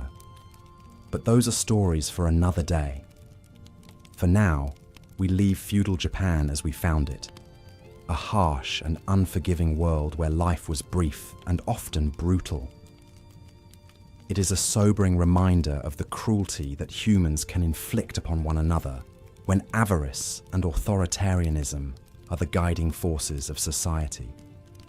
And yet, it is also a testament to the resilience of the human spirit, that people could endure such bleak conditions and still find small ways to love, to laugh, to create art and find meaning. This is the inextinguishable spark of hope that carries us through even the darkest of times. As this final chapter comes to a close, we invite you to take a moment to reflect on the incredible hardships and challenges that the people of feudal Japan faced every day. Their struggles may be distant from us in time and place, but their experiences speak to universal truths about the human condition and the indomitable will to survive and resist in the face of oppression. If you found these stories and insights compelling, we encourage you to like and subscribe to our channel. There are so many more fascinating journeys into the past waiting to be explored, and we would be honored to have you along for the ride. Until next time, this is your guide through the annals of history, wishing you a restful night's sleep filled with dreams of a brighter tomorrow. For though the feudal era may have been a time of great darkness, we can take solace in knowing that the dawn of a new age was just over the horizon. So let us all strive in our own lives to learn from the mistakes of the past, to fight for justice and equality, and to cherish the freedoms that were so cruelly denied to our forebearers. If we can do that, then perhaps their suffering will not have been in vain, and we can begin to build a world where the light of human dignity shines for all. Good night, and thank you for joining us on this journey into the shadows of history. May your dreams be filled with the hopes of a better, more just world. As we've seen, the life of a peasant in feudal Japan was one of unrelenting hardship and toil. From sunup to sundown, they labored in the fields, eking out a meager existence at the mercy of their local lords. Even the slightest misstep or misfortune could spell catastrophe. Take the story of young Jiro, a fictional but all too representative farmer's son in the early 1700s. From the time he could walk, Jiro was put to work, feeding livestock, hauling water, repairing tools. Playtime was a rare luxury. His childhood was spent in service to the unending demands of the rice paddies. As Jiro grew into adolescence, his responsibilities only increased. With his aging father struggling to keep up, more and more fell on Jiro's shoulders. Long days bent over in the muddy fields left him with an aching back and weathered hands that belied his youth. A quarter of the rice they grew went to the daimyo as tax, leaving precious little to fill their bellies. When Jiro was 16, his life took a dramatic turn.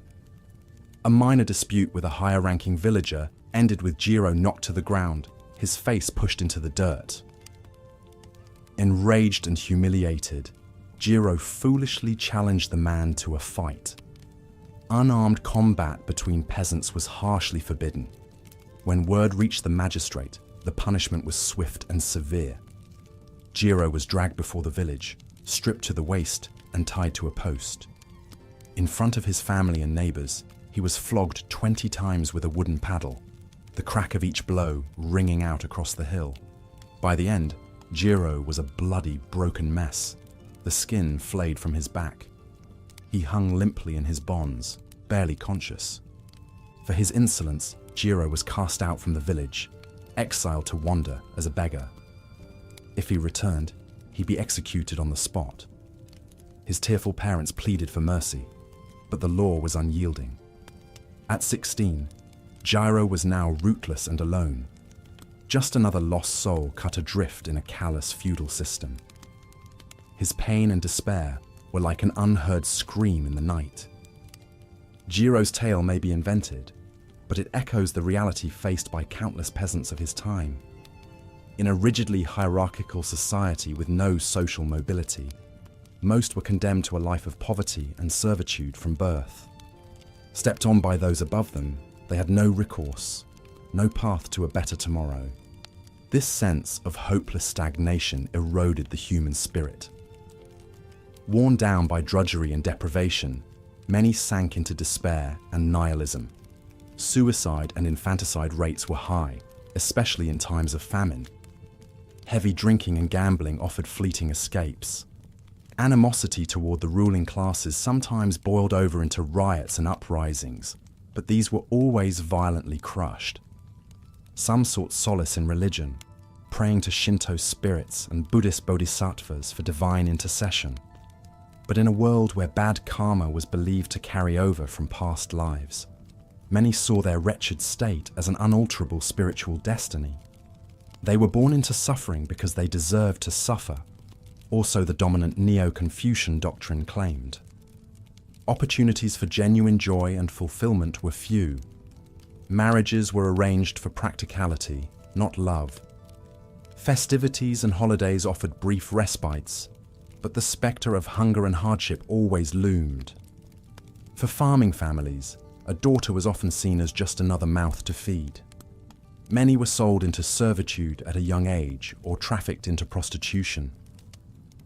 This was the bleak reality hidden beneath the silk screens and cherry blossoms, the immense human suffering on which the elegant facade of feudal society was built. While samurai warlords waged their endless power struggles, the peasantry bore the bloody cost, their cries muffled beneath the clatter of armor and sword. But oppression can only be sustained for so long before the center starts to crack. By the mid-1800s, the feudal system was straining under its own weight. The samurai class had grown bloated and unruly, bleeding the daimyo's coffers dry. Merchants were gaining economic clout, upsetting the traditional order. 2 centuries of enforced isolation had left Japan vulnerable and backward compared to industrializing Western powers. When outside pressure finally forced Japan's ports open in 1853, the shockwaves reverberated throughout society. The influx of foreign ideas and technology undermined old certainties.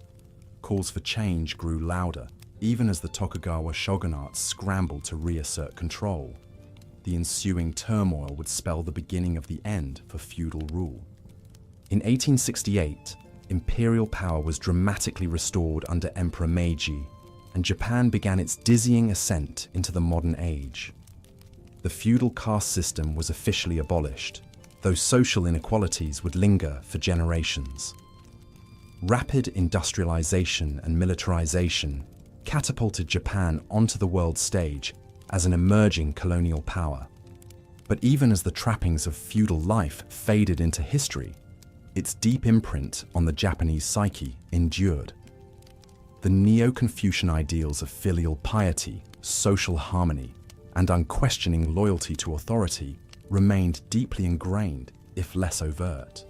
The concept of knowing one's place still exerted a powerful pull on the cultural imagination. In many ways, the story of feudal Japan is one of extraordinary resilience in the face of relentless adversity. Through centuries of war, famine, and oppression, Japan's people found ways to preserve their unique culture and identity. From the exquisite art of the floating world to the austere rituals of the tea ceremony, beauty and meaning were painstakingly wrought from the darkest of circumstances. But we shouldn't romanticize this brutal chapter of history. The human cost was incalculable, and the scars run deep. Feudal Japan was a society built on a foundation of exploitation and suffering, where the strong ruled with impunity, and the weak endured what they must. It's a solemn reminder of the cruelty we're capable of inflicting on one another. So, let us remember the forgotten lives ground beneath the wheel of feudal oppression, the lowly peasants, the shunned outcasts, the powerless women and children. May we bring their untold stories into the light and honor their quiet strength and dignity in the face of a cold and unforgiving world. And as we drift off to sleep, let us be grateful for how far we've come, even as we acknowledge the lingering shadows of the past. The road to a truly just and equitable society is long and winding, and we still have miles to go. But by learning from the hard lessons of history, we can keep striving for a future where everyone has the chance to live with freedom and dignity. This brings us to the end of our journey through the dark annals of feudal Japan. If you found this exploration meaningful, consider giving this video a like and subscribing to the channel for more deep dives into the hidden corners of history. We'll be here, keeping the flame of remembrance alive, one story at a time. Until next time, thanks for watching, and sweet dreams. Life for the artisans and merchants of feudal Japan may have offered a small respite from the backbreaking drudgery of the peasant class, but it was still a far cry from comfort or security. These urban dwellers, while privileged enough to pursue a skilled trade or engage in commerce, were still very much at the mercy of the rigid hierarchy that permeated every aspect of feudal society. Artisans like blacksmiths, weavers, potters, and woodworkers formed the backbone of the urban economy, crafting the essential goods that kept the machine of feudal life running. From the samurai's swords to the peasants' tools, the artisans' skilled hands were behind it all. But this did not translate into high status or a life of plenty. No, the artisan was still bound by the strict codes and regulations of the guild system. The guilds were essentially a way for the ruling classes to keep tight control over production and limit any chances of social mobility. Each artisan was required to belong to the appropriate guild for their trade, following their rules on everything from pricing to production methods to the number of apprentices one could take on. It was a far cry from a free market, more like a cage of conformity that kept the artisan firmly in his place. An artisan couldn't simply strike out on his own or innovate beyond what the guild allowed. Everything had to be done by the book, stifling any budding entrepreneurial spirit. The guilds also kept a watchful eye out for any foreign techniques or technologies that might disrupt the profitable status quo. In many ways, the guilds acted as yet another layer of control, another way for the samurai elites to maintain their stranglehold on power and wealth. This isn't to say the artisans lived in abject poverty like the peasantry.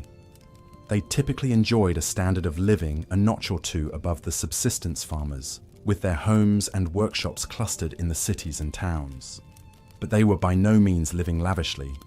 A typical artisan worked brutally long hours, often from sunrise to sunset, 6 or even 7 days a week.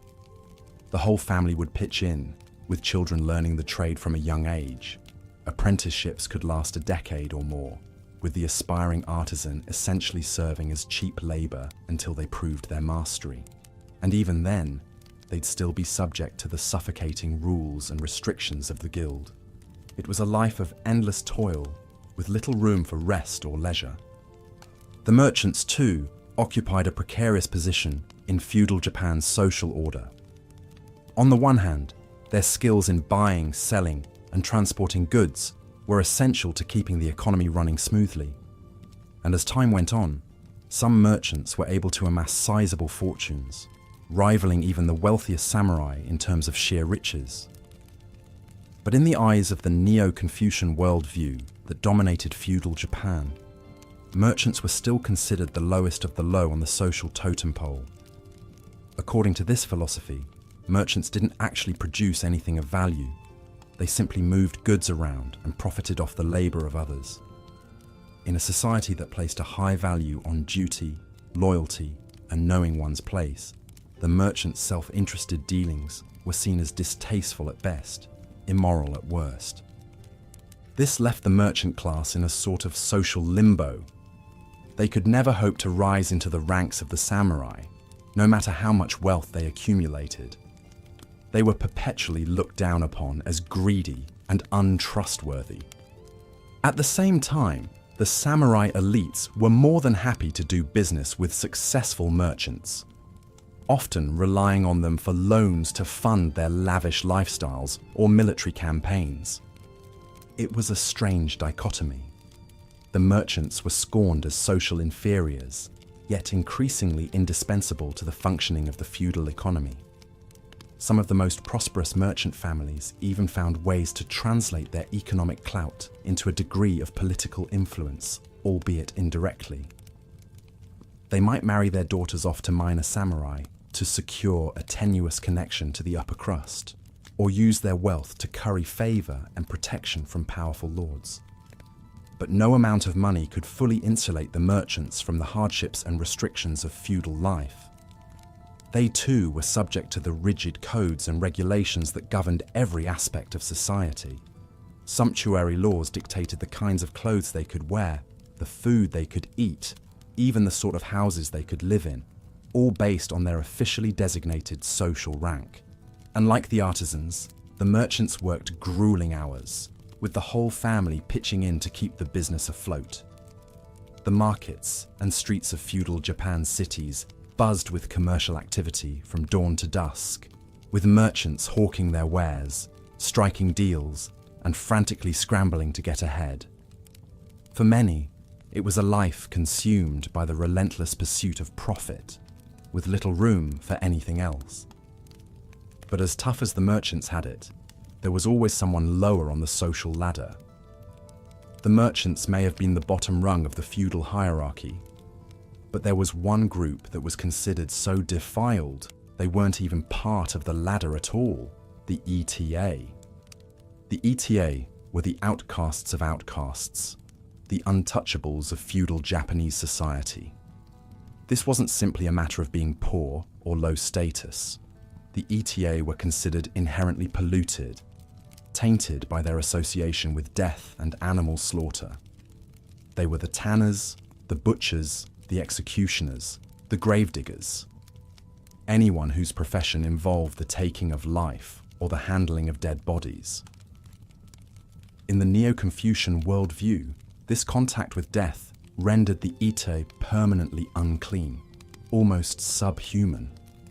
They were forced to live in segregated hamlets on the outskirts of towns and villages, forbidden from mingling with the rest of society. When they did venture beyond their quarters, they had to wear distinctive clothing, a kind of badge of dishonor, to warn others of their untouchable status. The depths of discrimination against the ETA were truly staggering. They were barred from marrying anyone of a higher social class, not that many would even consider such a taboo union. They were forbidden from entering certain temples and shrines, lest their mere presence sully the sacred grounds. Even their shadows were considered polluting. An eater had to bow their head and hunker down when passing a commoner on the road, lest their tainted silhouette fall across the path. It's difficult to overstate just how crushing this stigma was. The ETA were trapped in a permanent underclass, with no hope of ever rising above their despised status. They were the lowest of the low in a society that was already brutally stratified. And yet their labor was still essential to the functioning of that society.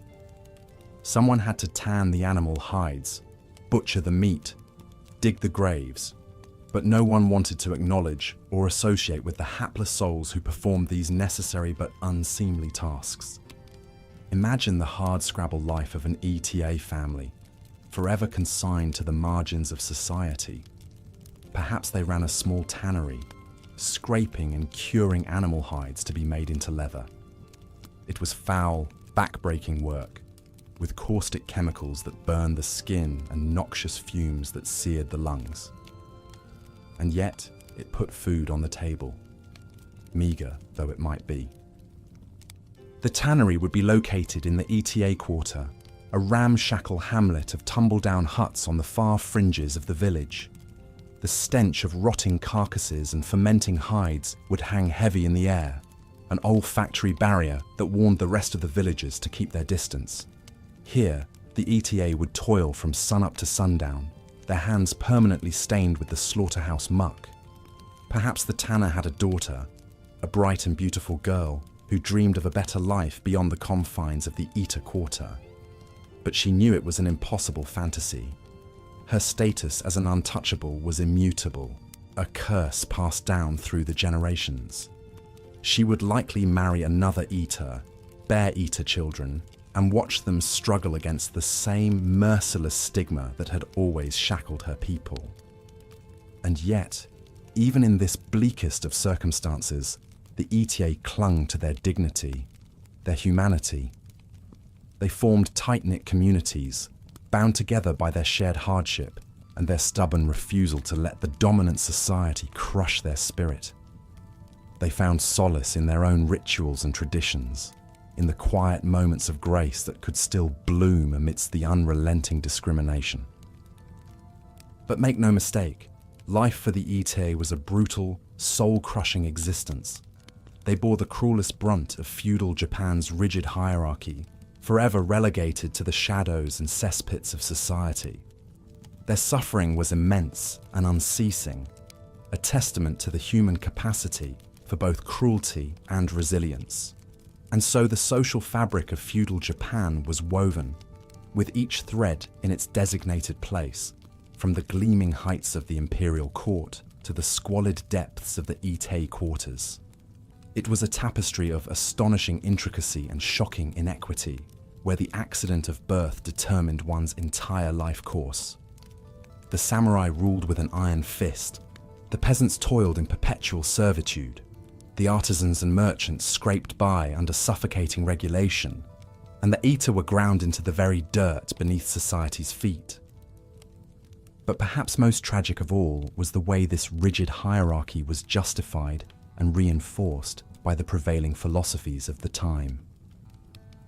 Neo-Confucianism, with its emphasis on social order and knowing one's place, provided a tidy cosmological framework for keeping everyone in their designated slot.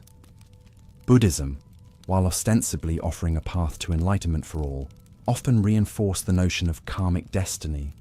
If you were born a peasant or an Ite, it must be because of your actions in a past life.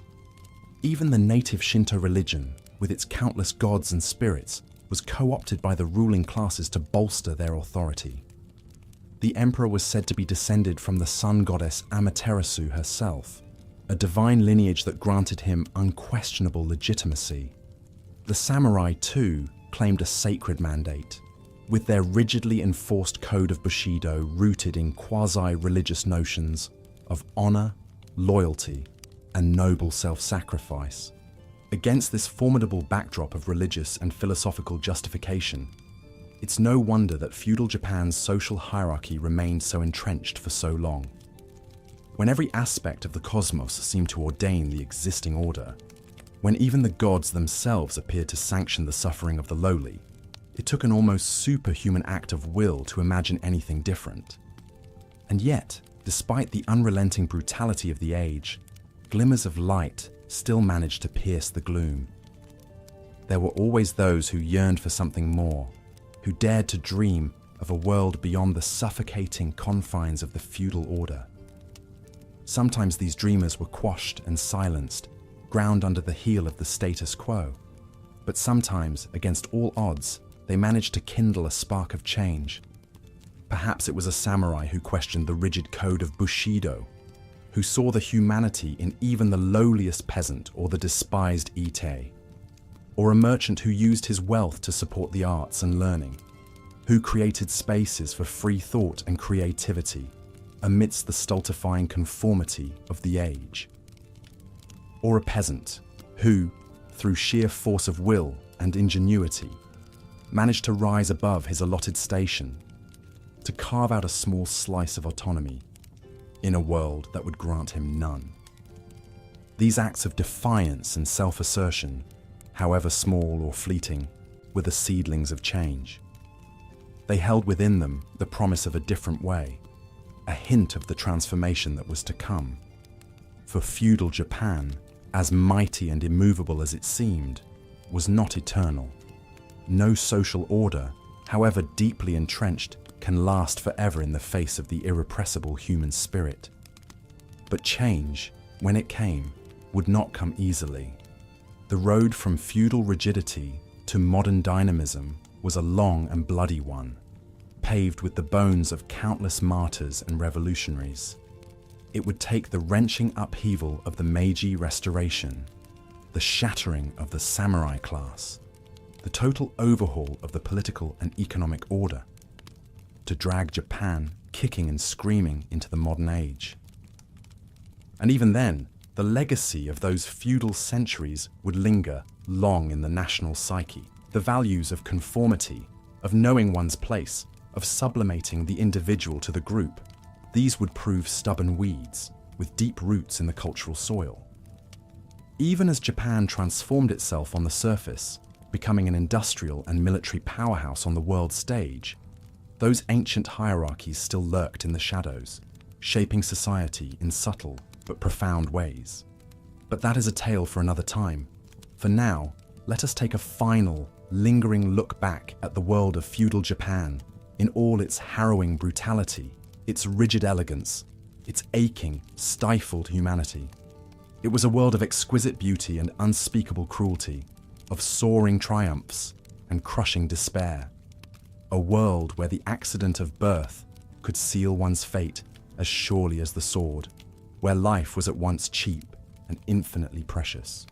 As we contemplate this lost world, this strange and distant mirror of our own, perhaps we can find within it some glimmer of recognition. For the human experience, in all its sorrow and glory, its suffering and transcendence, is never wholly foreign to us, no matter how far removed in time and space. The ghosts of feudal Japan, long dead and gone to dust, still whisper to us across the ages, their stories aching to be heard. So let us listen and remember. Let us honor the lives that were ground down by the iniquities of the age, the dreams that were crushed under the weight of oppressive hierarchy.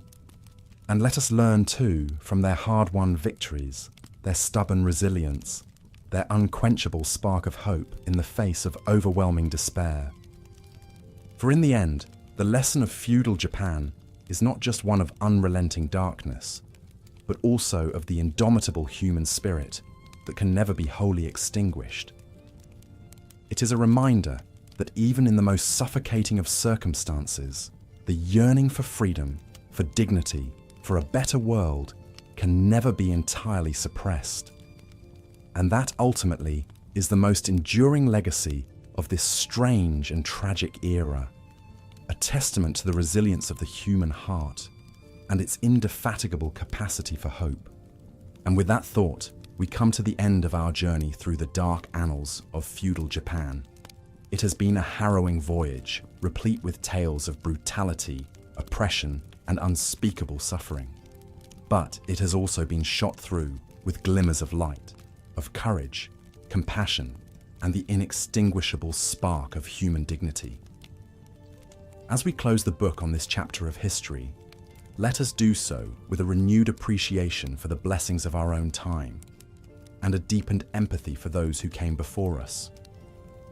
And if you found these tales of a bygone age strangely soothing in their distant tragedy, perhaps you'll consider drifting off to sleep with the weight of history as your lullaby. After all, there is a certain peace to be found in contemplating the vast sweep of human experience in all its sorrow and splendor. It puts our own trials and triumphs in perspective and reminds us of the fleeting nature of all earthly things. So rest now and let the echoes of old Japan carry you off to slumber. And if you enjoyed this sojourn into the darker corners of history, do consider subscribing to this channel. There are always more untold tales waiting to be unspooled. But for now, good night, and may your dreams be untroubled by the ghosts of feudal Japan. They have lingered long enough in the shadows of memory. Let us grant them at last the peace of a quiet repose. As we've seen, life for the vast majority in feudal Japan was defined by backbreaking labor, grinding poverty, and a rigid social order that offered little hope of a better future. The unrelenting struggle to survive consumed nearly every waking hour, with each day blurring into the next in an endless cycle of toil and privation. For the peasants who made up the bulk of the population, existence was particularly grim. They were essentially serfs, bound to the land they worked and subject to the often capricious whims of their local lords. Rising before dawn, they would labor in the fields until dusk, coaxing what meager sustenance they could from the earth. The fruits of their labor, however, were never fully their own. A crushing tax burden ensured that the lion's share of any harvest went to fill the coffers of the local daimyo and samurai class. Payments were due in rice and other crops, leaving peasant families with barely enough to survive on. In lean years when harvests were poor, many faced the spectre of starvation. Even in good times, most lived on the knife's edge of subsistence, forever one failed crop away from destitution. This precarity was compounded by the fact that peasants enjoyed very little in the way of rights or legal protections. The strict codes that governed feudal society placed them firmly at the bottom of the hierarchy, their lives considered expendable by those above them. Samurai, who served as the enforcers of this rigid order, could strike down a peasant with impunity for any perceived slight or breach of etiquette. A vicious cycle of poverty made this oppression nearly impossible to escape. Denied education and opportunities for advancement, peasants were locked into their subservient status from birth. The scant surplus their labor generated was quickly siphoned off by rents and taxes, leaving no path to accumulate even modest wealth or holdings. The weight of this system bore down across generations, each born into the same misery as the last. Desperate families might sell children into servitude or prostitution when times grew lean, forever rending their most precious bonds for a few coins to ward off starvation. Even the relative security of a peasant village offered little sanctuary from the upheavals of the era.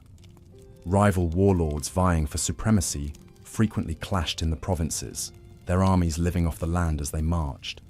For villagers caught in their path, this could spell disaster as homes were razed, food stores plundered, and loved ones cut down by uncaring blades. The story of the Sato family, humble rice farmers living in the shadow of Mount Fuji in the early 1600s, illustrates the fragile lives of the peasantry. For generations, the Satos had worked the same small plot, eking out a meager living. Goro, the aging patriarch, could trace his lineage back countless generations, all battling the same unforgiving earth. That year, as the summer stretched on without rain, their rice paddies slowly withered under the merciless sun. By harvest time, only stunted grains emerged from the cracked earth, a mere fraction of the usual crop. With heavy hearts, the family measured out their portion, setting aside the rest for the tax collector. What remained was scarcely enough to last the winter. As hunger gnawed at their bellies in the cold months that followed, Goro and his wife Miyako grew increasingly desperate. Their two young sons were listless, wasting away before their eyes. Miyako begged Goro to keep some rice from the tax payment, but he knew failing to pay in full could spell even worse disaster, having witnessed neighbors dragged off and beaten severely for short payments. In the end, they did what they had to do to survive. With no coins to buy food, the only thing of value the family had left was their daughter Akiko's youth and beauty. One dark night, Miyako bundled up the frightened 12-year-old and, choking back sobs, delivered her to the village brothel. The paltry sum she received in return would be enough to buy a few more months of meager food. But the family would never be whole again. Akiko's fate was all too common for vulnerable peasant girls of the time. Sold into servitude or brothels by desperate families, their brief lives were marked by exploitation and abuse. Seen as little more than chattel, they enjoyed no semblance of autonomy or legal protections. Beaten down and often gravely ill, few survived long in the harrowing conditions of the time. The trauma of Akiko's loss shattered the already strained Sato family. Mere months later, Goro's aged body finally gave out, collapsing in the paddies he had tended his whole life. Miyako would follow before the year was out, wasting away from grief and hunger. The two young boys, now orphaned, were left to fend for themselves, their fates uncertain in the tumult of the times. While the Sato's tale is fictional, it echoes the real accounts that survive of peasant hardship during the period, and it underscores the bitter irony of the era, that those who toiled the hardest reaped the least rewards, forever locked out of the comforts and securities enjoyed by the ruling class. As we reflect on the immense suffering and injustice experienced by the common people of feudal Japan, it's worth remembering that their story is not entirely unique. Across the centuries and spanning the globe, rigid hierarchies that concentrate power and wealth in the hands of a chosen few have often spelled misery for the masses below. Yet we can take some solace in the fact that change, however slowly, did come to Japan. The feudal order that had endured for so long finally began to fracture in the 19th century, buckling under the weight of its own contradictions and the rising pushes of modernization. In the tumultuous decades that followed, Japan would transform itself, their old ways crumbling before the relentless march of progress. The road ahead would not be an easy one, with new trials and upheavals waiting in the wings of history. But it was a path forward, out of the stifling confines of the feudal past and into a new era where the possibility of a better life flickered on the horizon. As we close this chapter on the often brutal realities of feudal Japan, the hushed sounds of the night beckon you towards restful slumber. Let your mind drift off into the waiting embrace of sleep, the cares of the long ago fading like mist beneath the rising sun. And if you found this journey through history an intriguing companion on your nightly voyages, consider giving this video a gentle tap of the like button and a drowsy click of the subscribe link. Until next, our paths cross on the dusky roads of the past. I bid you the very sweetest of dreams. Good night.